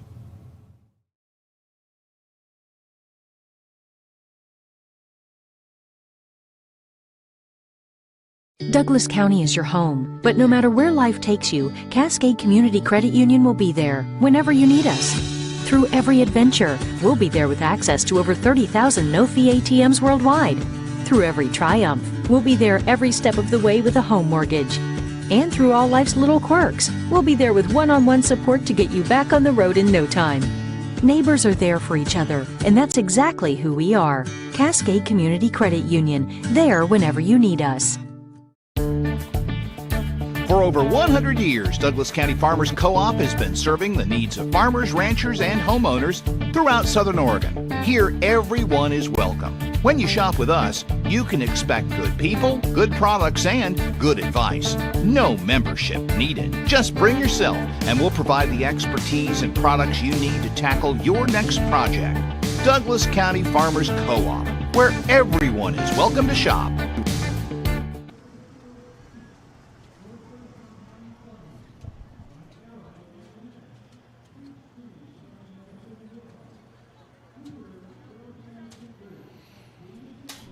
Here at halftime, it is 14-7. Crater in front of Roseburg. Taking a look at some of our first half statistics in this one. For Crater passing here tonight, they are 3 of 8 for 54 yards. on the ground. 16 carries for 36 yards. No turnovers in that first half for the Comets. On the other side for Roseburg, 5 of 7 through the air for 30 yards. Do have the one interception. 19 carries for 72 yards on the ground for Roseburg. They do have that fumble on the strip sack. Also had the punt block in there as well. I mean, Brett, you look at this one, 90 yards in the first half for Crater. For Roseburg, 102, but it's 2 turnovers that really feel like the difference that is ended drives for Roseburg way earlier than they were expecting. Yeah, absolutely. I mean, it kind of crushes you when you're giving up the ball. You know, and you're getting good progress down the field, and really, you know, Crater on the defensive side, Crater's just had, I think you were saying their passing yards. That was really on one big play and a couple short dump and dives. So, you know, we just got to pick it up on defense. And then also get a little bit more minimum on offense, being able to actually score on the offense and not rely on our special teams entirely. 39 yards on one pass play in that first half for Crater. So, yeah, that eats up a lot of that 54 yards there. It's our Abby's Legendary Pizza halftime report. Abby's Legendary Pizza is a proud sponsor of today's Roseburg High School football game. To win a free large pizza of your choice, send an email to contest@abbeys.com and share your favorite legendary thing about football in Roseburg. And don't forget to stick around for the postgame show. We'll have our Quality Fence Player of the Game. Quality Fence doing it right for you. We'll find out who's doing it right for Roseburg here tonight and name them our player of the game. The game started off with an 80-plus yard touchdown return for Paxton Burke on the opening kickoff of the game, and Remy Huerta put the kick through the through the uprights for the PAT, made it 7-0 in the opening seconds of the ball game. Roseburg was able to get a stop on defense, got the ball back, but they ended up throwing an interception on third down, trying to go deep down the field. The pass off line on the intended route that was run, and that gave Crater the ball out near midfield. They would march down the field, and they would score on a touchdown as they got that big play of 39 yards that took them into the red zone. They would march it down to the goal line and score. The extra point, though, was blocked, and so it was 7-6 Roseburg at the end of one. In the second quarter, the first play of the second quarter, a punt attempt by Roseburg. It was blocked and returned for a touchdown. On the block there was sophomore Mason Baker. He blocked it and scooped it for the touchdown. I mean, that very impressive play, especially for a sophomore, to get in there, get a clean block, and then find the ball quickly. Yeah, absolutely. Good block there, and the way he scooped it up and get into the end zone really kind of gave them some momentum starting into that second quarter. And you know, we've got to recover from that and try to swing the way the ball kind of coming our way in the second half. Yeah, and that was that's the difference in the game right there, is that touchdown. Otherwise, Roseburg was up until that point. They go for the 2-point conversion. Cohen Sprague takes it in for the score. Other than that, defenses have been holding steady. Roseburg would have to punt on their next drive. Crater turned the ball over on downs out near midfield. Roseburg got all the way down to the 10-yard line, but Crater gets some defensive pressure on Corey Kimball, and he was looking to pass, had the ball stripped out of his hands, recovered by Crater, and that would get them the ball deep in their own territory. They'd march out till midfield again, but would turn it over on downs, give it back to Roseburg, where they took a knee to run out the first half. That's a look at how this one has played out so far. It's our Abby's Legendary Pizza halftime report. Again, you could win a free large pizza of your choice. Send an email to contest@abbeys.com and share your favorite legendary thing about football in Roseburg. We'll take our final break here of the halftime show, and when we come back, we'll take a look at some scores going on around the rest of the state here tonight. Games that are probably going to be of interest for a lot of folks that are tuning in here tonight from Southern Oregon. So we'll take a look at those when we come back here on 541radio.com and on The Score, 92.3 FM and 1490 AM. The best words you can hear tonight? Order ready for Susan? And if you hear those words at Abby's, you know it's going to be a legendary meal. Your pizza is loaded with toppings to the edge, premium ingredients, and real cheese. Yeah, baby. Gather with friends, play some video games, and watch the big game on TV. That's made Abby's a legendary pizza tradition for generations. And when you're ready to hear those magic words, Tom, your order's ready. You know where to go. You're always welcome at Abby's.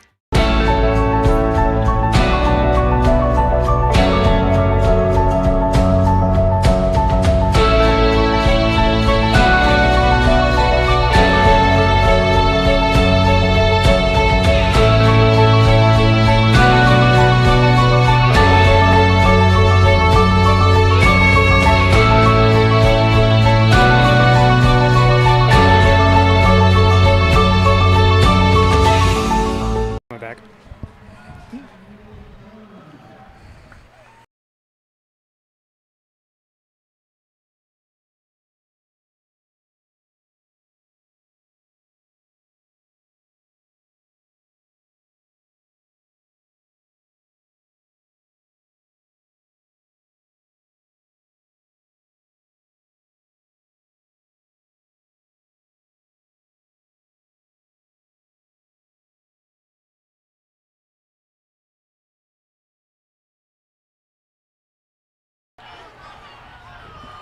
Back here at Roseburg High School getting ready for the second half kick. Wanted to take a look at some scores from around Southern Oregon here tonight for you.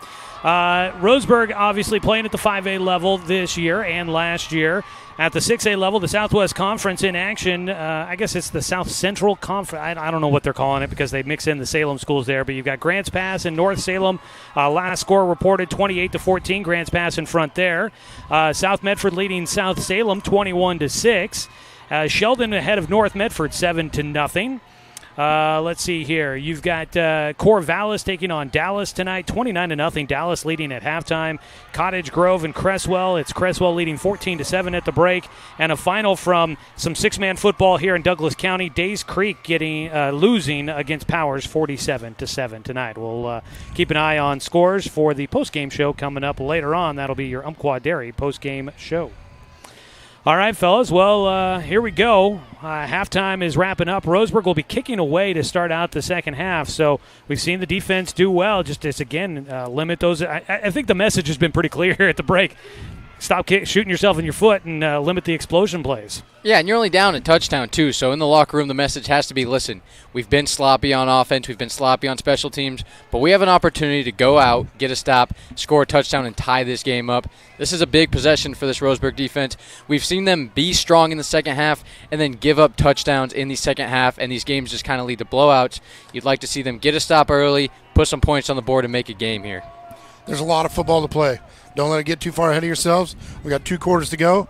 Limit the big plays. Come out with confidence. Play your game. Some other Douglas County scores real quick to pass along. The South Umpqua Lancers leading 22-6 late in the second quarter in that one as they are taking on Klamath Union. A nice matchup there tonight.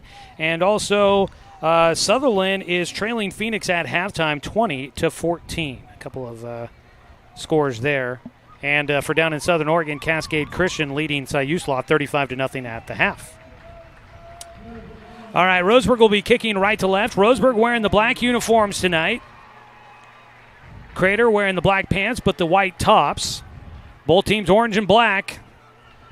If you blink or you squint too much, you might not be able to tell which team is which out there, but we've got it all straightened out for you here in the booth. At least I think so. Roseburg's Remy Huerta will set the football down. We are waiting on the officials and everybody to get set and ready to go for this one. Nice crowd coming up out of Crater. They're the ones across the way from us here. Carter, you were just down to the restroom.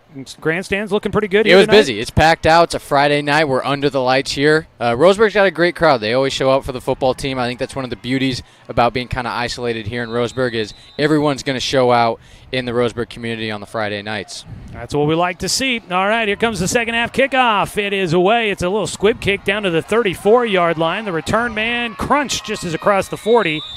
And on the return, that is Blake Campstra that'll take it out towards midfield where Crater will have pretty good field position to start things off. Again, your starting lineups were brought to you by Southern Septic Service. From residential to commercial, Southern Septic Service has your behind covered. When it comes to septic tank pumping and inspections, portable toilet rentals, and grease trap cleaning, Southern Septic Service, woman and veteran owned, a proud supporter of our local sports teams. The starters for the second half, that is going to be Cohen Sprague at quarterback. We've seen a mixture back there. He turns and hands it off, running behind a wall of white jersey. No, excuse me, that was a fake. Boy, I bit on that one. I think Cohen Sprague kept it himself. What? I think the ball went right and then somehow leaking back out to the left side. Terrius Allen on that one. I honestly lost the football in a jumbled mess there. Allen takes the ball from the 43 out across the 45 to the 47, picking up 4. And once again, it's Allen. He gets close to midfield to the 49. You know, I like what Crater's doing here. This Roseburg defense has been on the field a lot, especially in the first half. Coming out here, bringing in the bigger quarterback, starting out run heavy, trying to set the tone here on third down.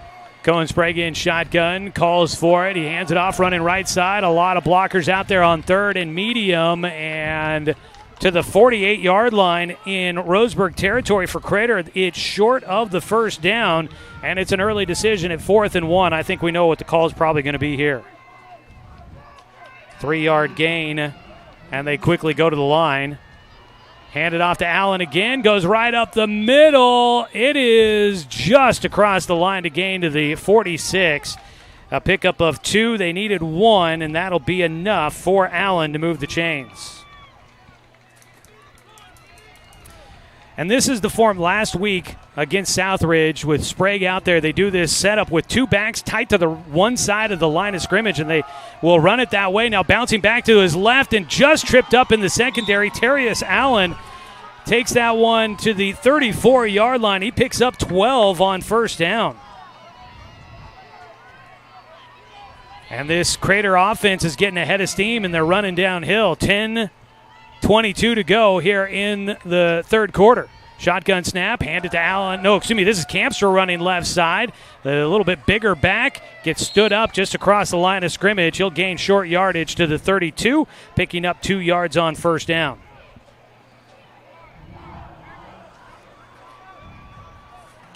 So the ball at the 32 in Roseburg territory on the left hash mark at the center position. Dalton Cash, 270, trying to help push around things up there. He gets ready for the shotgun snap to Sprague.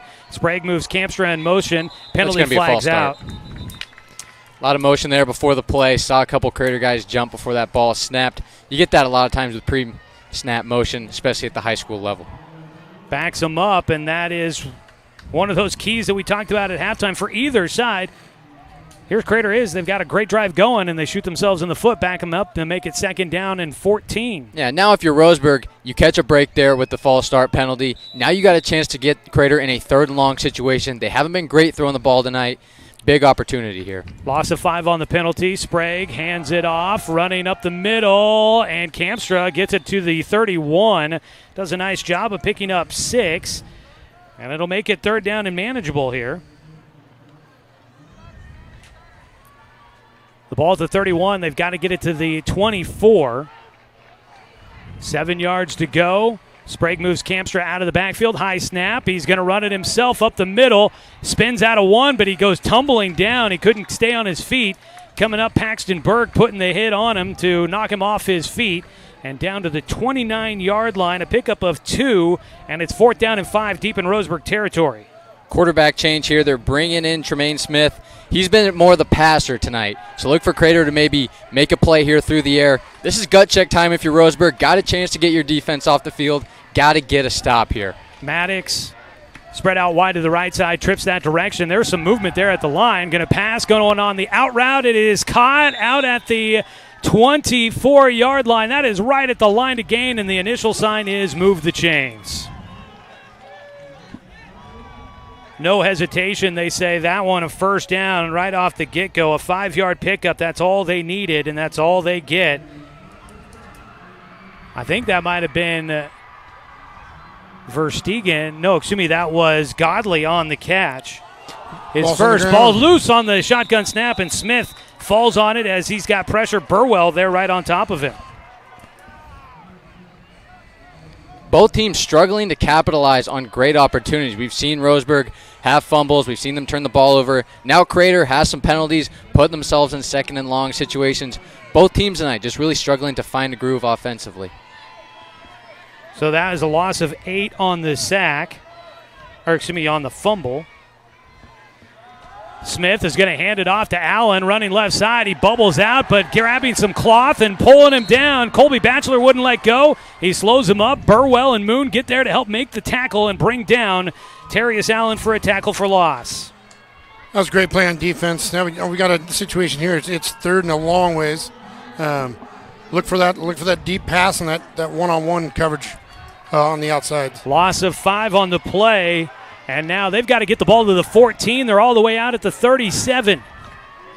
23 yards to go here. Smith looking to pass. He's going to ramp it up down the field over the middle. Did he hang on to it? Yes, he did. Julian Grant catches it and slides down at the 5. Looks like we got a little bit of laundry back here. Could be coming back. There is a penalty flag out in the backfield. That could be in the area of holding or maybe even a late hit on the quarterback. It is Jackson Godley signaling that this one is against Roseburg. Julian Grant, he has been a big play machine, and he just continues to get open. Waiting to see what the call is here against on this penalty flag. The ball went down to the 5. That would be good for a 32-yard pickup. It's a personal foul against Roseburg. And so that is going to move the ball half the distance to the goal line. So down to the 5-yard line on the pass play, 32 yards through the air. Connecting with Grant once again. He's up to 80 yards on the night, and then you tack on the penalty by Roseburg, and the ball will be at the 2.5-yard line. First and goal, Crater leading 14-7 with 7:28 to go here in the third quarter, trying to add on to it with their second offensive touchdown of the night. Handed off, fumble on the play, and jumping. No, Roseburg's got it. They get the takeaway.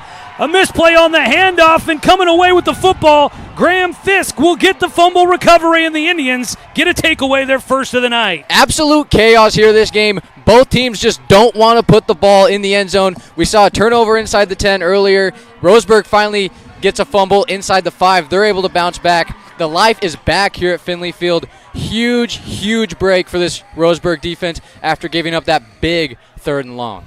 Now take that energy and let's capitalize on the offensive end and start marching down the field. Roseburg will get the football at their own 4-yard line. And the offense out. Let's see if they can get some space out from the goal line. Now the flag in the play.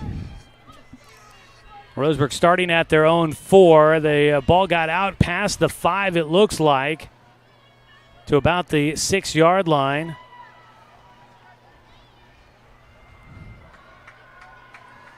And it looks like this call is going to go against Crater.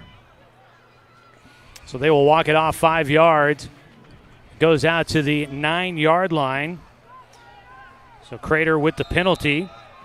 Roseburg will have 1st and 5. Looking to get a sustained drive on the offensive side of the ball. 7:22 to play in the third quarter, trailing by a touchdown. Handed off up the middle and stood up. Taken backwards, Eli Smith, as he got to the 10. He picks up 1. Last week we saw Roseburg pass. It was a career high for Corey Kimball last week, as he ended up with 22 pass attempts. Coach Watson telling me in the pregame interview, brought to you by Bowers Industrial, that they wanted to get back to that run game a little bit more, and we've definitely seen them stick with it. Even after picking up good chunks of yardage and having 1st and 5, they're sticking with the ground game and just pounding it away. They've been successful tonight. It's really the penalties more so that have killed them. They can continue to run the ball here, maybe take a shot, but likely running it between the tackles. Kimball under center and false start. So that'll back Roseburg up from the 10. And what was 2nd down and 4 is going to be 2nd down and 9. I mean, I hate to sound like a broken record here, but I just talked about how you can't have penalties in these situations when you're moving the ball.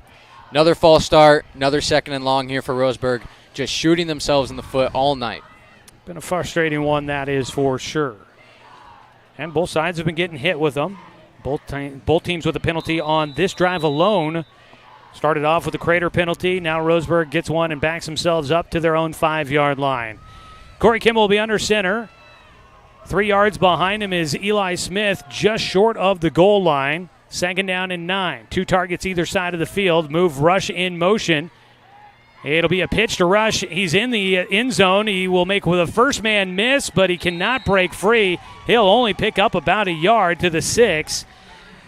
And Roseburg running the toss sweep on that option pitch. And for Eli Rush, it just does not get enough space out there for him to make.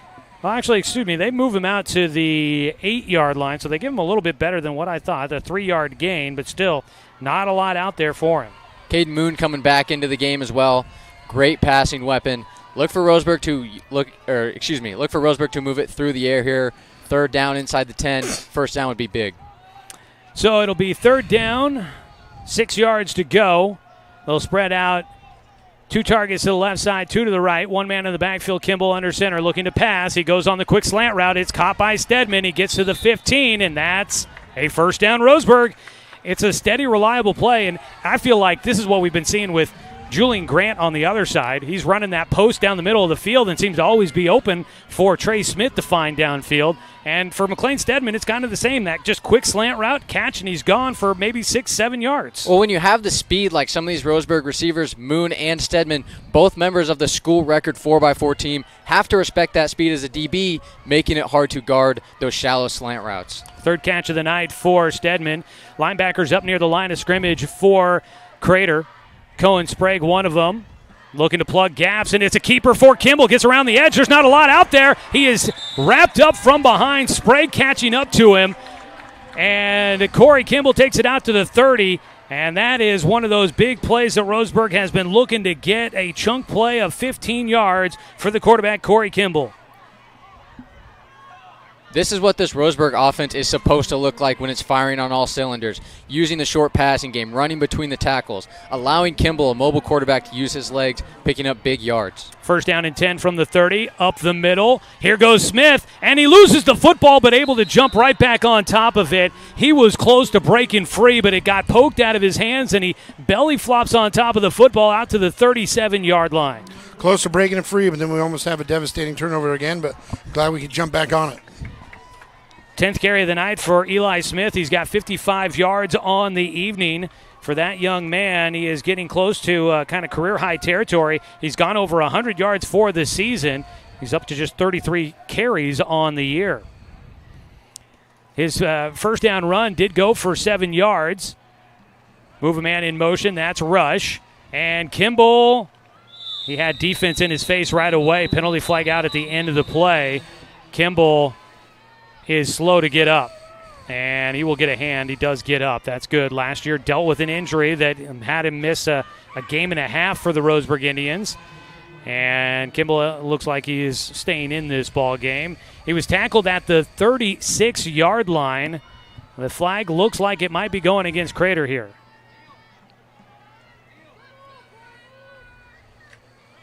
And they are going to mark it off. It's a 5-yard penalty against Crater.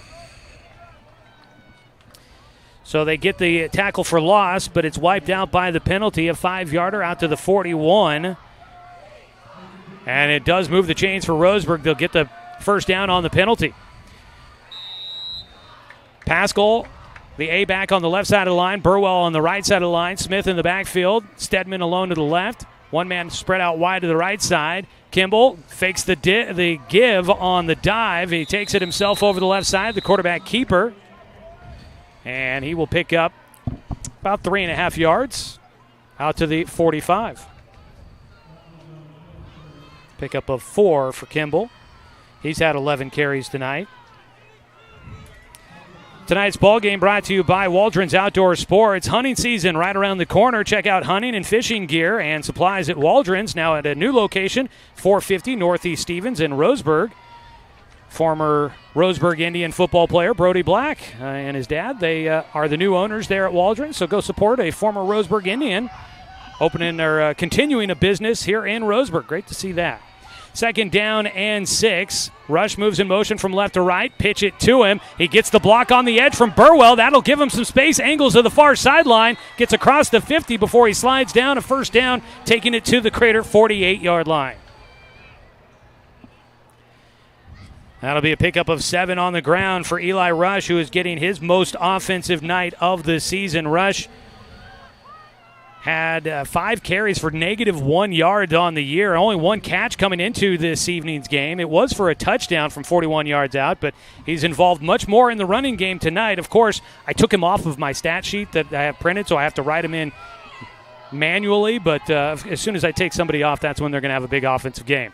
They go on a quick snap up the middle. Might have been an early start out of the backfield for Eli Smith. He got a running start against everybody kind of still on their hands, and he goes blitzing right up the middle to the 45-yard line. He'll pick up 3. Interesting move there by Coach Watson, bringing in the sophomore offensive tackle Vi Palamalu. If that sounds familiar, got to be a relative, I would have to assume. You don't really see that last name a lot. Around here you do. Yeah, that's true. There are a lot of them out there. They run right behind him. Let's see what he can do here on second down. They have been mixing up some things from time to time on that offensive line. They set up with Ruiz in the backfield now, and Kimball will pull it out of his tummy, and Kimball goes left side over the 45 down to the 44-yard line, and Roseberg, I think, is facing. That was the Sticks was saying third down already. I think that was second down and 7. Now it's third down and 6. The down marker on the far side of the field was 1 count ahead. Kimball on the carry picks up 1. He's up to 37 yards on the night. So a big third down and medium here for Roseburg. Got to get it to the 38. Spread out to the left side. For Roseburg is Max Christenberry. Kimball goes with the runner over the right side. And not a lot there for him. He picks up about a yard or 2, and it's fourth down decision time. You would assume this is 4-down territory. You're at Crater's 44-yard line. When running a play like that, you're kind of setting yourselves up to make a play on fourth down. Let's see what the Indians can dial up here. Well, they want to be averaging about 3 yards a play, and right now they're facing fourth down and 5. So we'll see how they mix this one up. Christenberry will spread out to the left side of the formation along with Eli Rush. Burwell and Moon out to the right side, and Roseburg's going to get called for a delay of game. And so that should back him up, and that might take away that decision here.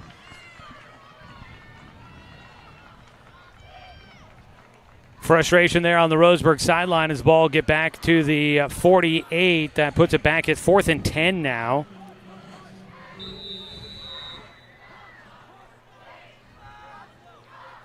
Still on Crater's half of the field, but the Roseburg Indians with the penalty, well, they will change their mind on what they plan to do here.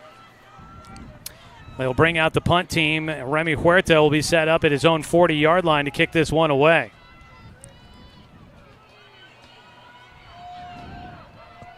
To 23 seconds, and the ball over the head of Huerta. Only thing he can do is jump on it. And Crater will get the ball in great field position with 17.4 seconds to go in this third quarter. And Crater will start out at Roseburg's 24-yard line. And we've just said it time and time again. Can't keep shooting yourself in the foot on this one. No, especially when you take off 8 minutes of game time. Looks like a long, successful drive. Just kind of stalls out at midfield. Can't move the ball past the 40. You'd love to pin Crater inside their own 20 at that point. You have a bad snap. Once again, a self-inflicted wound for this Roseburg squad. Now, once again, we got to see this defense try and come up with a must-have stop. They got a takeaway on a fumble recovery the last time the Crater had the football. It got all the way down to the Roseburg 3. The defense will be up against it with 17 seconds to go in the third quarter. The ball at the 24-yard line. It is a reverse. It'll be Grant on the carry. Penalty flag out as Grant is tackled almost immediately. He's going to be back at the 25-yard line to tackle for loss.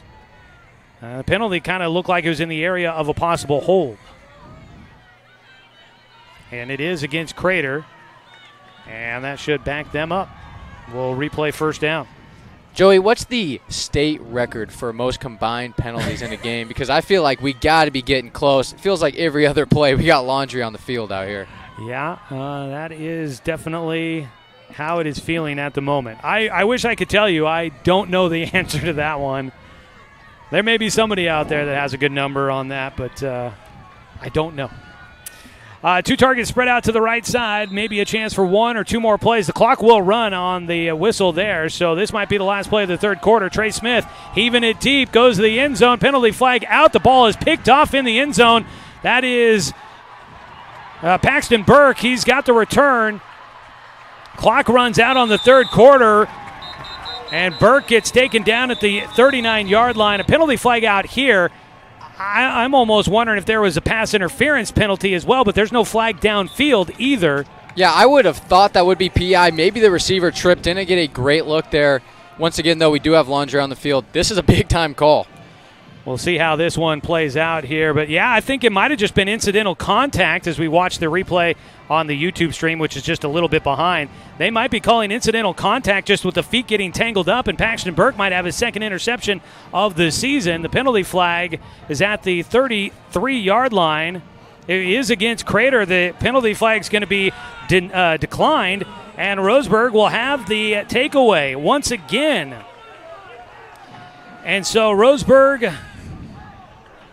living by the edge of their seats here, they are staying in this one. They'll have the football at their own 33-yard line, and the third quarter has come to an end. So we head to the fourth quarter. It is 14-7, and we are in for what could be an exciting final finish to this one. Don't go anywhere, folks. Back after this 1-minute timeout on 541radio.com and on the Score, 92.3 FM and 1490 AM. Turn your home into your dream sanctuary with help from Douglas County Farmers Co-op. For over 100 years, we've carried everything you need to keep your garden and crops green and growing, including a large selection of soil mixes, composts, fertilizers, and other soil amendments. You'll also find stones, boulders, gravel, and more to add structure and diversity to your yard. Stop by or shop at DouglasCountyFarmersCoop.com. Quality Fences, doing it right for you. Just ask your neighbor.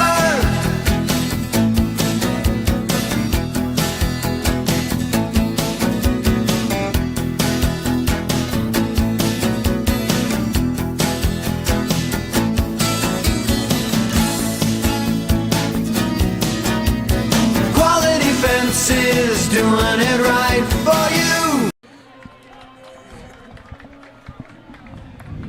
We come back, first play of the fourth quarter. Corey Kimball on a keeper around the outside corner. He goes left for the Indians, and he will get a first down carry as we welcome you back here to Finlay Field. Joey Keeran along with Brett Nixon and Carter Stedman.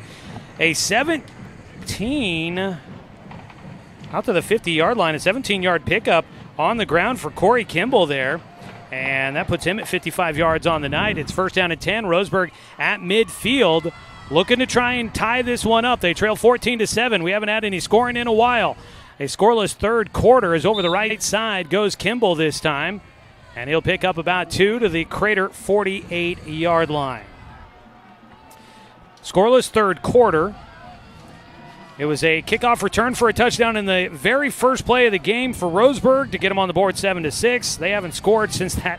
It's crazy to think they haven't scored since that opening play of the ball game. No, and they've been moving the ball, too, is the crazy part. It's not like it's been 3 and out and 3 and out and 3 and out. They've been moving the ball. They've just been finding themselves in some tough situations with penalties. Under center is Kimball, second down and 8. He's got Eli Rush behind him. Moon and going to run it himself, and nowhere to go for Kimball. Back to the line of scrimmage. And it'll be third down and 8 after no gain. And he kind of hesitated there on that option. When you're running this style of offense, it's about making quick decisions. You saw Kimball there. Looked like he might have hesitated on the toss. You got to either make a decision to get upfield, get north and south, or get it out to your running back and have him hit the edge.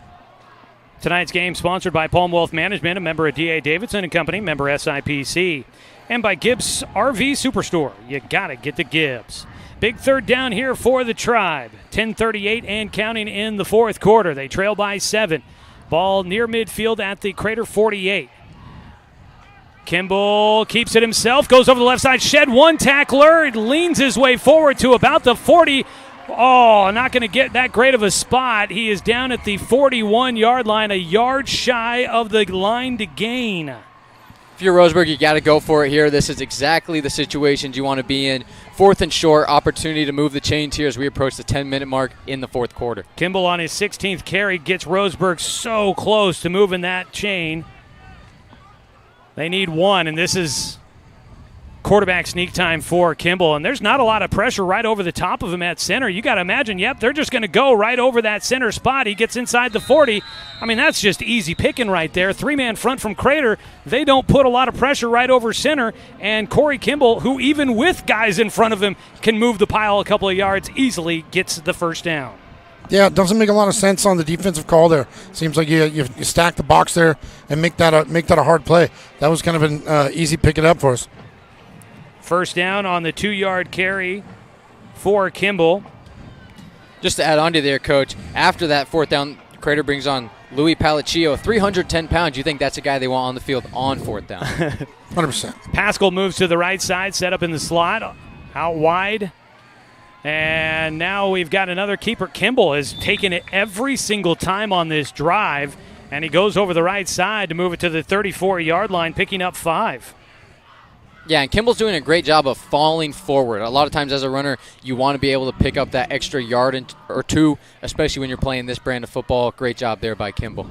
Last year, Roseburg, here's the number. I was mentioning this in the first half. Roseburg ran for 445 yards against Crater last year. Woo! And it was – that number seems wrong. Maybe I might have to double-check. That seems like way too much. That's got to be a record. But Corey Kimball had 127 of them last year. He is approaching the 100-yard mark, and he's going to keep it again as he fakes the give on the dive, takes it over the right side, gets to the 31-yard line, picks up 3. You can see his confidence growing throughout this game as a ball carrier. As we approach crunch time here, the biggest piece for Kimball's running game is going to be holding on to that ball. We've seen this ball be on the field all over tonight. Important for Kimball to emphasize that ball security as he continues to run the football. He only threw for 54 yards last year against Crater, so smash mouth football. Maybe they did end up with 440. I know they had two guys, both Kimball and Carson Uragwin, both going for 127 last year against Crater. Handoff Ball's right out. up the middle. Ball came out. Fight for it on the pile.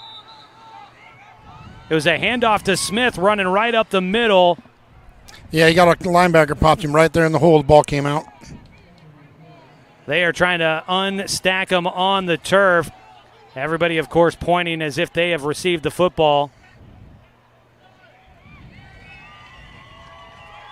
It's going to be a decision on who had it first. Crater comes off the bottom of the pile with it, and they're going to give him the football.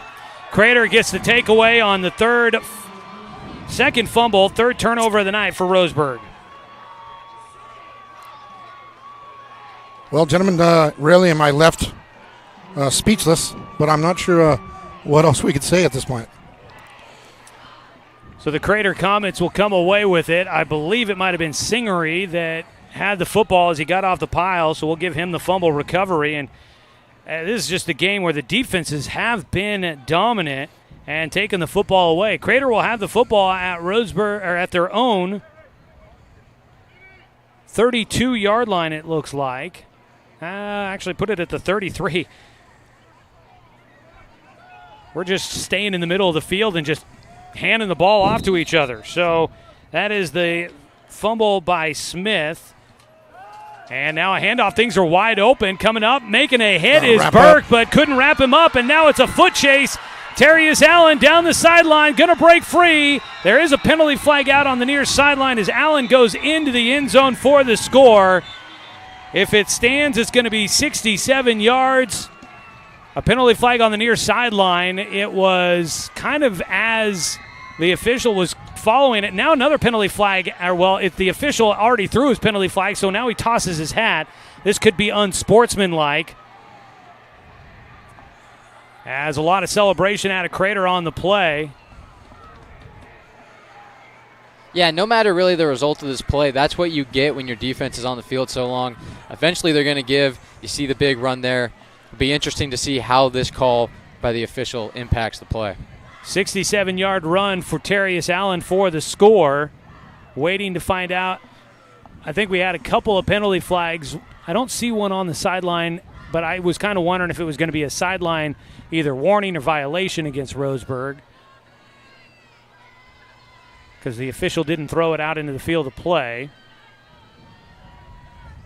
And then the same official throws his hat, but that was well after the play was done. If it stands, it's going to be 20-7 pending the extra point. And it kind of looks as if Crater's expecting this to stand and sending their PAT unit out. A lot of discussion going on with the officials on this one.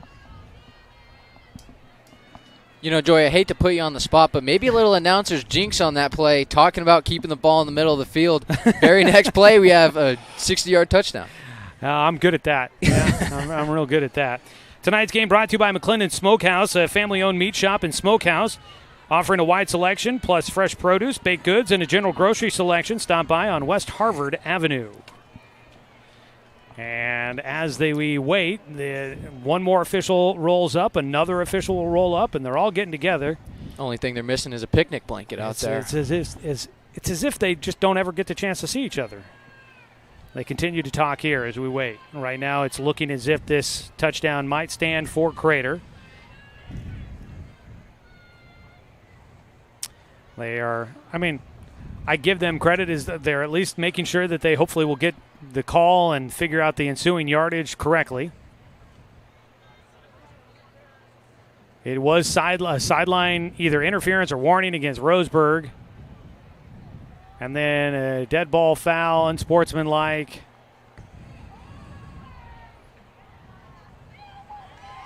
The result is a touchdown. I had a hard time following everything there. The result is a touchdown. 7.5 minutes to go in the fourth quarter.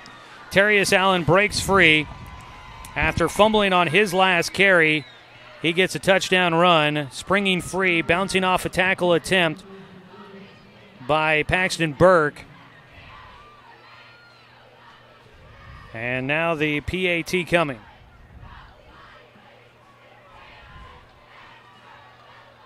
Second touchdown run of the night for Allen.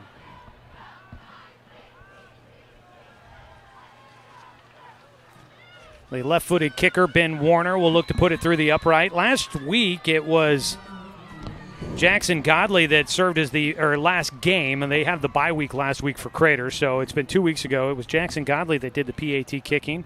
Warner, I believe, was at a soccer game. He is a captain for the soccer team, as his PAT kick never really got off the ground, went right in the back of the line, and that'll be no good. So it'll stay 20-7 is our score. Crater leading this one with 7.5 to go here in the ball game. We'll take a 30-second timeout on 541radio.com and on the score, 92.3 FM and 1490 AM. Social Security allows you the freedom to take stock of what's important and build lasting bonds. We share your goals. Trust Palm Wealth Management to consolidate your investments and generate income for those who need you most. Call Palm Wealth Management today. When it's time for pizza, make it Mountain Mike's. We only use the freshest ingredients, like our zesty pepperoni that curls when it's cooked to perfection. And don't worry, we put enough on every slice. Mountain Mike's. Pizza the way it ought to be. Well, this has been a wild game. It's featured a little bit of everything for us here tonight, and we get another big explosion play. The offenses don't do anything for an entire quarter. We get plenty of turnovers, and then one big play, and Crater extends their lead out to 2 scores, 20-7 with 7.5 to go here. This has been a wild one here for us tonight. We've seen just about everything, and now with 7:30 left to play, down 2 scores, this Roseberg offense, backs are against the wall. They've been turning the ball over, got to make something big happen, and it's got to happen quick. Left-footed kicker Warner will boot this one away. Gets plenty underneath that one. It'll go to the 8-yard line for Burke. He returned the opening kickoff. He gets free. He's able to carry it out to the 30-yard line. And he'll set up Roseburg. Decent field position, but the Indians trailing by 2 scores. Not a lot of room. They got to get at some points here soon. Tonight's game brought to you by Cascade Community Credit Union, belong to Douglas County, and by DC Farmers Co-op, where everyone is welcome to shop. All right, underneath the lights here on a Friday at Roseburg High, the Indians trailing by 13 have not found the end zone with their offense. Special teams touchdown to start out the ball game. Kimball under center. Looking to pass, going to go far side, tipped up and in and out of the hands of McLean Stedman out there. Nice job in coverage. They were able to knock that one up in the air. That was Terrius Allen on the coverage out there, the returning honorable mention all-league defensive back from a year ago. Yeah, it looked like he might have got his hand on it there as well. Looked like Stedman might have had a step there. Nevertheless, great pass breakup. Big stop for this Crater defense. So the incompletion. Kimball had completed 5 in a row prior to that one. These Crater safeties creeping down. Look for Roseberg to take another shot potentially here on second down. Linebackers playing up at the line as well. They will not blitz as it is over the right side. Kimball stumbled down as he got the handoff to Eli Smith, who takes it out to the 32-yard line, a pickup of 2, and then Roseburg facing 3rd down and 8. Coach, you think about it, you got 7 minutes, just under 7 minutes now. You have all 3 timeouts. If you're this Roseburg offense, what are you kind of telling yourselves here? Telling yourselves we need to get a score and stay into this game. Keep the defense off the field, but we don't want to keep the defense off the field for too long. We need to score so we can get the ball back. Clock is running at 6:40 to play. Kimball under center facing 3rd and long. Pressure coming, going to get it loose. Has a nice ball down the far sideline. Jump ball, and it is intercepted. Terrius Allen comes away with this one. Last time poked it away. This time he's able to haul it in. They go on the jump ball, and it is intercepted. 2nd of the night for Kimball. Just great ball skills by Allen. We saw his pass break up on 1st down. There again on 3rd down, you see him able to turn his head. That's one of the hardest things to do as a defensive back. Ball's coming at you, trying to stay step for step with that receiver, and to be able to make that catch. You look at it now, 6:29 to play. Big play for Crater there to potentially seal the game. The football will be spotted at the Crater 37-yard line. Their offense back out on the field as they look to try and salt this one away. Tremaine Smith hands it off, running right up the middle. Short yardage for Blake Campstra. 2nd down, and it's a long 9. Really no gain on that play for the Comets. Crater, that long run of 67 yards for Allen put him over 100 yards on the ground tonight, but that's about all the rushing game that they have had. Passing game has not been huge either. It's not going to end up numbers-wise a big night for Crater offensively, but they have made the plays they needed to have a 2-score lead here. They are letting the clock run down as they try to use up the game clock. Campstra up the middle. He gets good carry on the 2nd down play and will not go down. He refuses to go down. Goes out to the 42-yard line and is going to make it 3rd down and manageable here. Yeah, great ball security there in the running game. We haven't seen a lot of that tonight, but in this situation when you're trying to burn the clock, you know those defenders are going to be trying to punch that ball out. Great job hanging on to it there. 5-yard pickup. It's 3rd down and 5 for the Comets. They'll spread 2 targets to the right side. We've got the tight end offset to the right, just behind the guard on the right side of the line. 1 man in the backfield with Tremaine Smith in shotgun. He will let the play clock wind down as we count down to 5 minutes left to go in the ball game. He calls for the shotgun snap. Dropping back, quick pass out to the right side. Caught, makes the first man miss, tries to bubble back upfield, gets to the 45. It'll be short of the 1st down, and it's 4th down decision time as the catch made by Jackson Godley. And I'm hearing punt yelled from down on the field. Leads me to believe that Crater will kick this one away.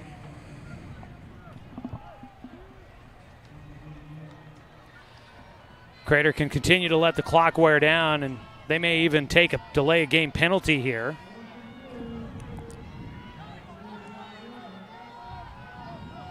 .422 and counting. And you've got Cohen Sprague. He is the punter. He's in shotgun. Roseburg will stay on side. Although Crater's sideline trying to call for an offside on the defense, they will hand it off. And Terrius Allen, I think, is going to do it. Yep, he will. Gets to the 49. That's a tough one there. The quarterback is also the punter, and you don't know exactly what to expect. And Crater will catch Roseburg off guard.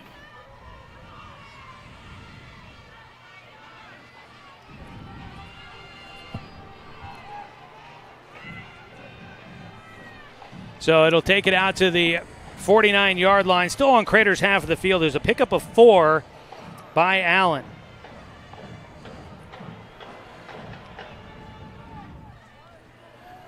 First and 10, just near midfield. Sprague will stay in the ball game. Calls for the shotgun snap. Running right side, make a man miss into the secondary. 3 black jerseys trying to bring him down and rip out the football, but Allen hangs on to it as he picks up 12 as he goes to the 39. If you're Roseberg now, got to start to think about using those timeouts. Down 2 possessions, 3:30 to go. Crater's probably a first down away, I would imagine, from ending this game. See if Watson can use a timeout here after a first down stop. 3:23 and counting. For those that are watching, and we do have 3 timeouts left for both sides. Didn't correct that, refresh it at halftime for our scoreboard graphic for those that are watching online with us. Crater will utilize all of the play clock. Down to 3:05 and counting here in the fourth quarter. Kamstra with the counter, stood up at the line, and a nice job for Roseberg. A.J. Black, the junior, getting in there, standing up the running back, and brings him down right at the line of scrimmage for no gain. Looks like Roseburg is going to take the first of 3 timeouts of this second half. Maybe talk this one over a little bit.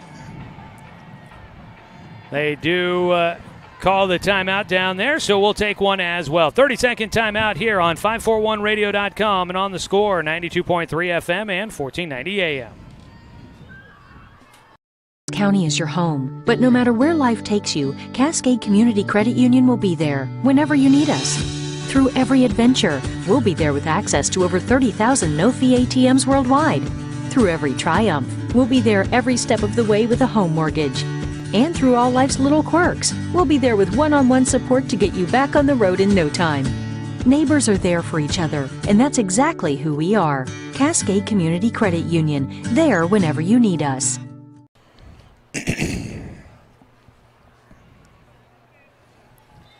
Time running out on Roseburg's hopes here against Crater tonight. The Comets looking to get their first league win. Roseburg was trying to avoid a 3-game losing skid. Right now they trail by 13, needing a takeaway here. Second down and 10 for the Comets out of the timeout by Roseburg. Kamstra to the left to Sprague in shotgun. He is looking to try and get the defense to jump, and there might have been some movement by the offense. Penalty flags come out. Roseburg pointing.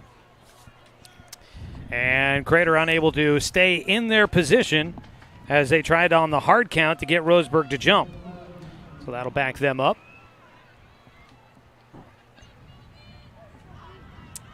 Tonight's ball game has been brought to you by Flyaway Travel. Contact the travel experts at Travel Leader Flyaway Travel. Make sure that you have an agent in your corner. Call 541-672-5701. Penalty flag takes it back to the 44-yard line. Second down and 15. Handed off to Kamstra, running right side. Nice job getting in and getting him by his ankles. Nick Ruiz on the stop. They spot the ball at the 40-yard line, a pickup of 4 for Kamstra, and timeout taken by Roseburg. Well, Roseburg's going to try to utilize all their timeouts here to try and see if they can stop the clock enough to give themselves a chance, but they're going to need a stop here on third down and a punt. As Roseburg will use its second timeout, they'll have one more. So they can get a stop here, call a timeout, force a punt. They can get the ball back, but they're going to have to score quickly and then probably look for an onside kick attempt at some point here if they can get to that point. Yeah, I mean, with the special teams plays that we've seen tonight, I mean, maybe that's not completely out of the picture. Obviously got to get the stop here on third down or this game's over. But, yeah, at that point you're hoping for a punt return, onside kick. Got to get a lot of things to go your way here in the last 3 minutes. Ball at the 40-yard line. They need to get it to the 29 for the first down. Julian Grant, he's been the guy in this kind of scenario. He spreads out wide to the left. He'll be marked by Stedman. 2 targets to the right side, Godley and Maddox out there. Tremaine Smith, the quarterback we've seen do most of the passing, will be in shotgun. He's got Terrius Allen to his right, looking to pass, look left, now back to his right over the middle of the field, and dislodged. Bo Pascal comes up, makes the hit on Jackson Godley, knocks it in and out of his hands, and the incompletion will save Roseburg a timeout. It'll be 4th down and 11 on the incompletion. The clock stops with 2:45 to go. And got to imagine the punt unit coming out here for the Comets.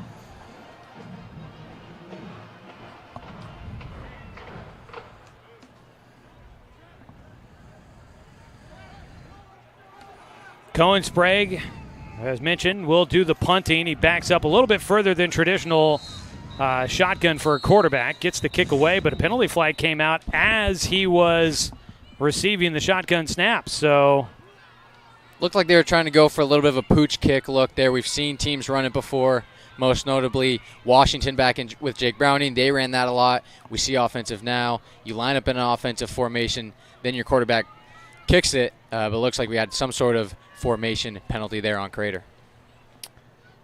So the ball at the 40.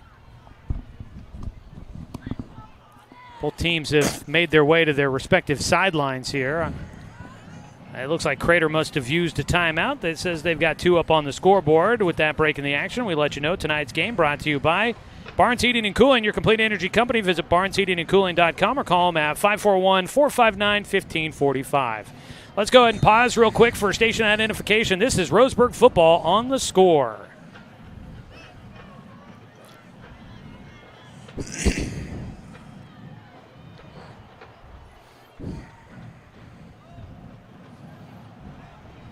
Conference game here between Roseburg and Crater. Right now the Comets leading 20-7 on top of the Indians. 2:44 to play. It's the first league game of the year for Crater, second of the season for the Tribe. Both teams looking for their first win. Cohen Sprague is just going to try to run out some clock here. Was looking to see if he can maybe catch the Indians off guard. He runs right side and finally goes down. He does use up some clock, 2:36 to play. That'll be a turnover on downs, and Roseburg, with a lot of ground to make up, will have the football, and they've got to move quickly here. Obvious passing situation here for Roseburg. They got some guys on the outside to do it. The problem is this Crater defense is expecting the pass now rather than having to guess pass or run. We've seen some plays from this Crater secondary as well. Got to take care of the ball, got to get out of bounds and get the ball downfield. Roseburg will have the football at their own 33-yard line. Here comes the offense. Roseburg has turned it over on its last 2 possessions. They'll set up with the backs to either end of the line, bookending things. 1 man in the backfield, and they will go with a run over the left side. Maybe trying to catch Crater off guard a little bit there. Unexpected to see him go with that dive play over the left side. It was Dirksen on the carry as that moves the football out to the 38-yard line. Pickup of 5 by Dirksen.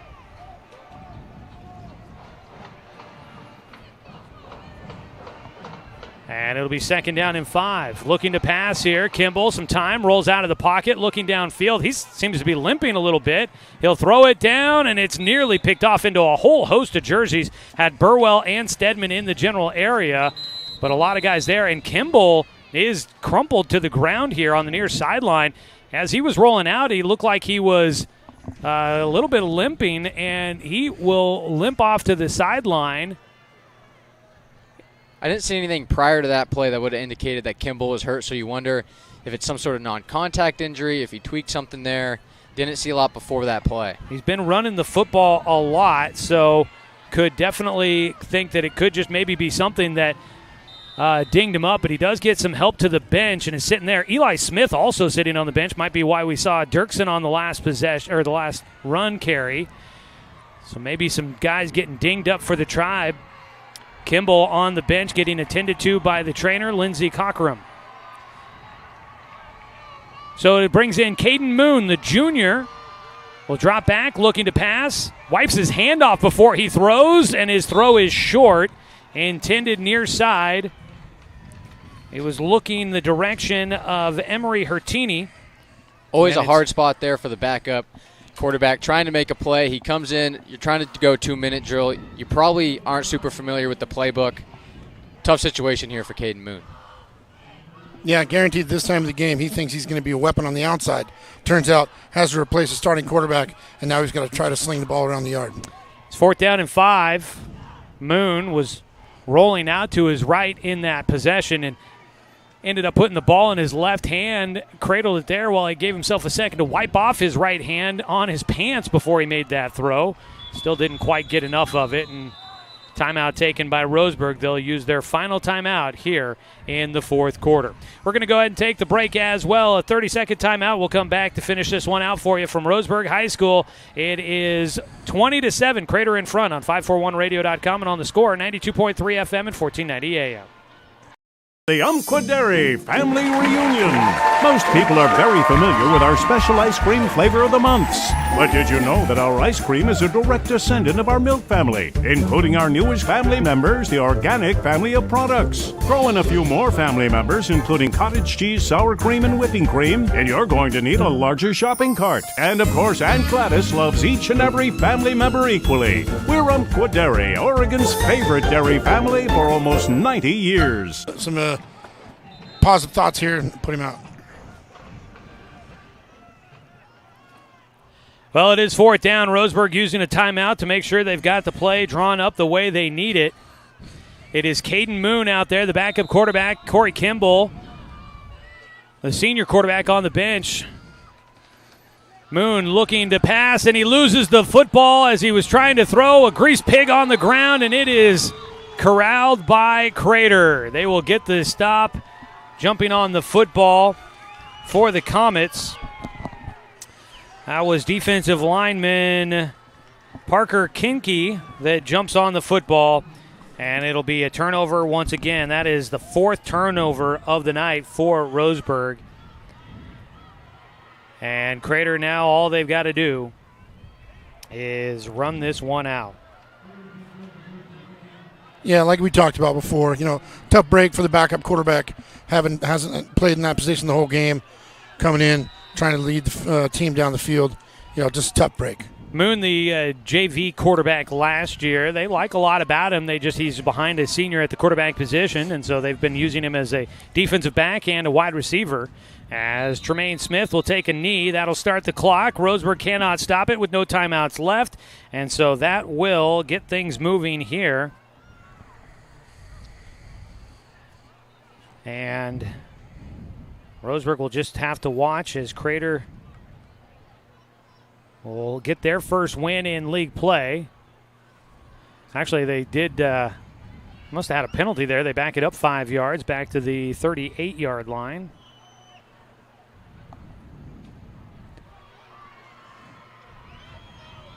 So now Smith in shotgun, looking to take the knee. Low snap. He will now take the knee back at the. Oh, sorry. No, that's right. He's taking these in shotgun snaps. That's what the problem is. That is why it wasn't a penalty. We're moving back so much. Yeah, there you go. Instead of just taking a knee under center, he's taking a knee at a shotgun, and they're losing 5 yards at a clip here. And he'll set up at the 48-yard line. On 3rd down, the clock running down to 38 seconds. And that'll pretty much do it there. And the kneel down out to the 48. And there's 23 seconds left on the clock, and that's going to do it here. Well, that will put to an end a tough one here tonight for both of these teams.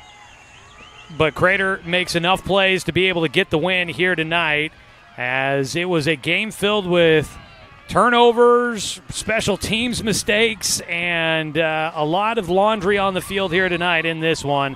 Final score is 20-7. We'll go ahead and take our post-game break, and when we come back, we'll break it down along with Brett Nixon and Carter Stedman. I'm Joey Keeran. We'll be back to wrap up things with our Umpqua Dairy post-game show after this on 541radio.com and on the score, 92.3 FM and 1490 AM. To us, pizza the way it ought to be isn't just our slogan. It's our promise and our passion to give you the best dining experience and the best tasting pizza you expect. For over 40 years, we've been making pizza the way it ought to be. Handmade with the freshest and finest ingredients. Our dough is made fresh daily, and we use 100% whole milk mozzarella cheese and toppings to the edge. There's pizza, and then there's Mountain Mike's Pizza. Pizza the way it ought to be. Successful companies have a very important secret. Good advertising works and makes them money. That's why your business should contact Lotus Media Group. Let us help you cash in with multimedia advertising. Multiple touches from Douglas County's only Google certified partner and most effective advertising platform. Web, broadcast, print. Make it happen. LotusMediaGroupLLC.com. Are you an enthusiastic sports fan? Want to have fun and get in on the action? Heck yes, that'd be awesome. Have great attention to detail? Want to stay active? Definitely. Want to give back to the student athletes in your community? Obviously, yes. Then you'd make an excellent high school sports official. We need more officials in Oregon, because with no high school officials, there are no high school sports. Sign up today at highschoolofficials.com. Looking for more local sports coverage? CBS Sports Radio 1490 The Score has you covered. Check out our homepage at 541radio.com for sports stories, scores, and podcasts. And follow us on social media. 1490 The Score is on Twitter, Facebook, and Instagram. And take the station with you wherever you go with the 541 Radio app. Download the app in your smartphone's app store and get access to a live stream of the station, sports stories, podcasts, and easy messaging with the station and other. Final tonight here from Roseburg High at Finlay Field is 20-7. Crater gets the win. The Comets will go to 2-1 on the year. Roseburg falls to 1-3 on the season. A tough one there for the Tribe. Talked about it before the game with Coach Watson, with some of the guys, that the goal is the postseason, and that felt like a game that was kind of, you hate to label something in just the fourth game of the year a must win, but that felt like a game that was a you got to have it kind of the game. And unfortunately, too many self-inflicted wounds here tonight for the Roseburg Indians. Along with Brett Nixon and Carter Stedman, I'm Joey Keeran. This is Roseburg Football. It's our Umpqua Dairy postgame show, and thanks everybody for joining us. We'll have your Quality Fence Player of the Game coming up here in just a little bit. But the game started with fireworks for Roseburg. Plenty of reason to be excited. An opening kickoff of 80-plus yards returned to the house by Paxton Burke, but unfortunately that'd be the only points of the night for the Roseburg Indians. Crater would score in that first quarter. It came on a 2-yard run by Terrius Allen. The PAT was blocked. It was 7-6 after one. Then to start out the second quarter, Roseburg was on a punt, and it was blocked by sophomore Mason Baker, who scoops and scores, takes it to the house. They go on a 2-point run by Cohen Sprague, and it makes it 14-7 Crater in front. It was 14-7 our score at the end of the first half, and that was the score at the end of the third quarter. Roseburg still within a score, but so many turnovers in the second half. Roseburg had a fumbled snap on a punt. It went over the head of the punter. That set up Crater with good field position, but Roseburg would get the ball back on an interception. Then on Roseburg's next drive, they would fumble at their own 31-yard line. Next possession, Roseburg an interception, then another fumble. So they were forced into a punt, then they fumble, INT, fumble. That is just a tough second half there for the Tribe. Crater, meanwhile, they would score on a 67-yard touchdown run by Allen, his second of the game, and they would stretch their lead to 20-7 as the PAT was blocked. Just overall, I mean, going to the locker room tonight, obviously there's a lot of reasons to be frustrated. You've got injuries. Corey Kimball leaves the game with an injury at the end, and he's going off the field on the back of the Gator to the locker room. We saw Eli Smith on the bench look like maybe he was dinged up. And then just a frustrated game where Roseburg, this was a game that they probably feel like they could have had, but just way too many self-inflicted wounds here tonight. Yeah, it's tough, and you're not going to win very many games when you're turning the ball over 4 or 5 times, when you have punts flying over the kicker's head or punts getting returned for touchdowns. It's just hard to win football games that way, and despite all those mistakes, it was a one-possession game in the fourth quarter. Roseburg had a chance to knot this game up. They get a fumble, Crater takes over, that pretty much ends the game. You just can't shoot yourselves in the foot, and looking at this Roseburg team after the game, you can kind of see some of that dejection, the fact that they knew they had a winnable game here at home. They dropped to 1-3. Listen, there's a lot of football left to be played. They shot themselves in the foot tonight. If they clean up some of those turnovers, I would have to imagine this game looks a lot different. Obviously, you can if, and but all you want, but it wasn't clean football tonight. You probably make the argument that you don't deserve to win when you have that many self-inflicted wounds. It's a tough loss, but a lot of football left and a lot of improvements that can be made after tonight. Well, I just think you look at what happened in the game, and there's no bingo card in the world that would have had everything that was called in this game tonight. So taking that into consideration and the law of averages, right, of the mistakes that were made and all the things cumulatively that happened in this game, going forward, we're going to have a better time and have more success. So hopefully we put all this behind. It was one bad game, and then we can actually pick up some momentum because you can see the attitude on the field, hanging of heads, because I do think they think this is one that got away. And so they got to pick it up and just clean it up.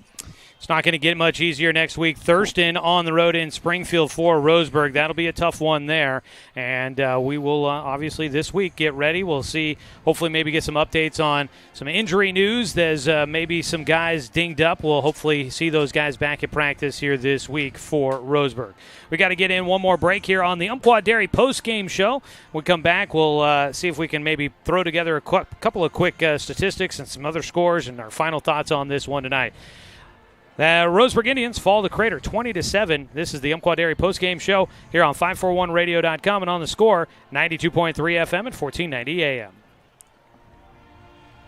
1964, two high school pals opened up a pizza parlor. Over 60 years later, their mission of providing a great value and family-friendly environment continues to thrive. And what's been their customers' favorite pizza since day one? The Abby's Special. This classic combo of pepperoni and salami with olives, mushrooms, beef, and sausage, and 100% real cheese tastes as good today as it did way back then. Enjoy great value and classic pizza at your neighborhood Abby's. When it comes to finances, it can be hard to know what's in your best interest. Experience the strength of advice at Palm Wealth Management. From education and estate planning to retirement and the unexpected, we can help. Call Palm Wealth Management today. Financial security allows you the freedom to take stock of what's important and build lasting bonds. We share your goals. Trust Palm Wealth Management to consolidate your investments and generate income for those who need you most. Call Palm Wealth Management today.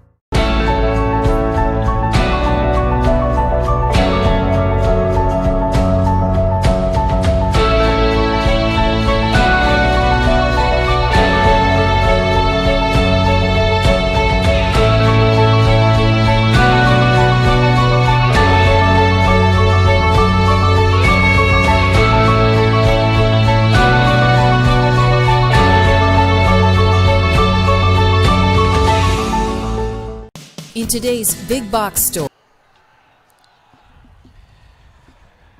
Final score again, 20-7. Crater on top of Roseburg here tonight. I'm Joey Keeran, along with me, Carter Stedman.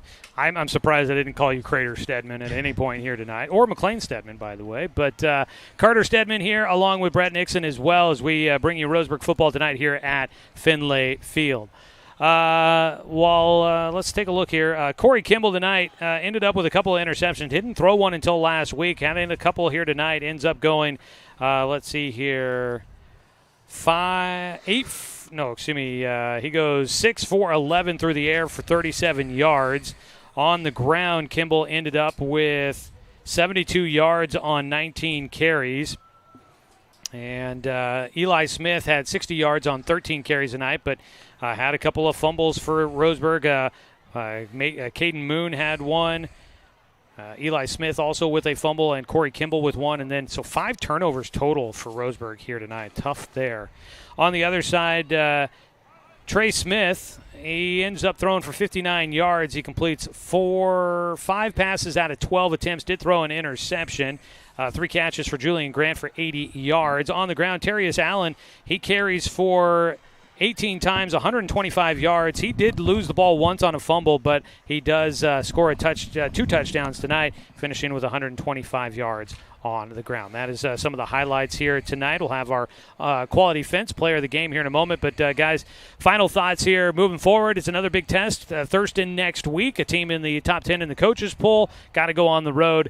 A tough one tonight that, it's just we got Roseburg's got to find a way to flush this one and move on quickly. Absolutely, and that starts with focusing on yourself, cleaning up the things that you can control. And we saw a lot of that tonight. Penalties, fumbles, interceptions. Clean up some of those plays. Focus on yourself rather than your opponent, because a lot of the problems that we've seen with Roseburg this season have come from within. So I'd like to see this Roseburg team bounce back next week against Thurston, be competitive, and a lot of that starts with just cleaning things up throughout the week. Oh, absolutely. 5 turnovers. You just handed the ball back to them, and really they only scored on some big plays. Mm-hmm. So cut out those big plays, ball security, have some confidence in the offense. I think the defense was doing some great stuff. Cleaned a couple things on that. Other than that, you got a shot on the road. You got to go up there. You got to play well, have a good week's practice, and pull it all together. It's definitely going to be interesting to see. Obviously, we'll be keeping an eye on injury news. If we get any updates there from Coach Watson here throughout the upcoming week, definitely look like a couple of guys dinged up and banged up, and hopefully we'll be back out on the field for Roseburg coming up next week. It's time now for our Quality Fence Player of the Game. Quality Fence doing it right for you tonight, doing it right for Roseburg. I think Paxton Burke, opening game kickoff for a touchdown. That sounds like a good candidate for tonight's player of the game. Yeah, no doubt. He got the crowd going to open up the game. Can't really ask for much better than that from your kick returners. He also made some plays on defense. I thought he did a great job coming up as that free safety, making some tackles, had another interception that got Roseburg a chance to go tie the game up late. Great performance from Paxton on all sides of the ball. Yeah, really played well on defense. I think it's definitely the guy that we should choose. All right, there we go. That is our Quality Fence Player of the Game tonight. And that is going to do it for us, folks. Want to say thanks to all of our audience that might have been tuning in through Table Rock Sports tonight. Thanks to Joe Brett down there for picking up our game and putting that on their website to help get the word out that we had the broadcast here tonight. Sorry for the early troubles there. Not sure. The internet is a weird and wild place, and sometimes it is completely out of my control, and I'm not sure what that was all about. But glad that we got things settled out there for you the rest of the night. Want to say thanks to Brett Nixon and Carter Stedman for helping out with the broadcast here in the booth tonight. Appreciate them helping out with providing some commentary, running the camera, and helping out with the video production here this evening. Back in the studio, Brenton Cranford. Want to say thanks to him for helping out with the radio production tonight. As always, a thanks to Adam Blue and head coach Matt Watson for allowing us to bring you another season of Roseburg football here on The Score. And as always, a thanks to you, the fan, for tuning in for tonight's broadcast, because, of course, without you, I'm just a guy sitting here talking to myself. We hope that you will join us next week. I am Joey Keeran, by the way. Hope you join us next week when we head to Springfield to watch the Roseburg Indians take on the Thurston Colts. You'll be able to tune in for that game, streaming with video online at 541radio.com. And, of course, you can always find Roseburg High football on Douglas County's Home for Sports, The Score, 92.3 FM and 1490 AM. Okay, dokie. Ah, dang it, it did not work.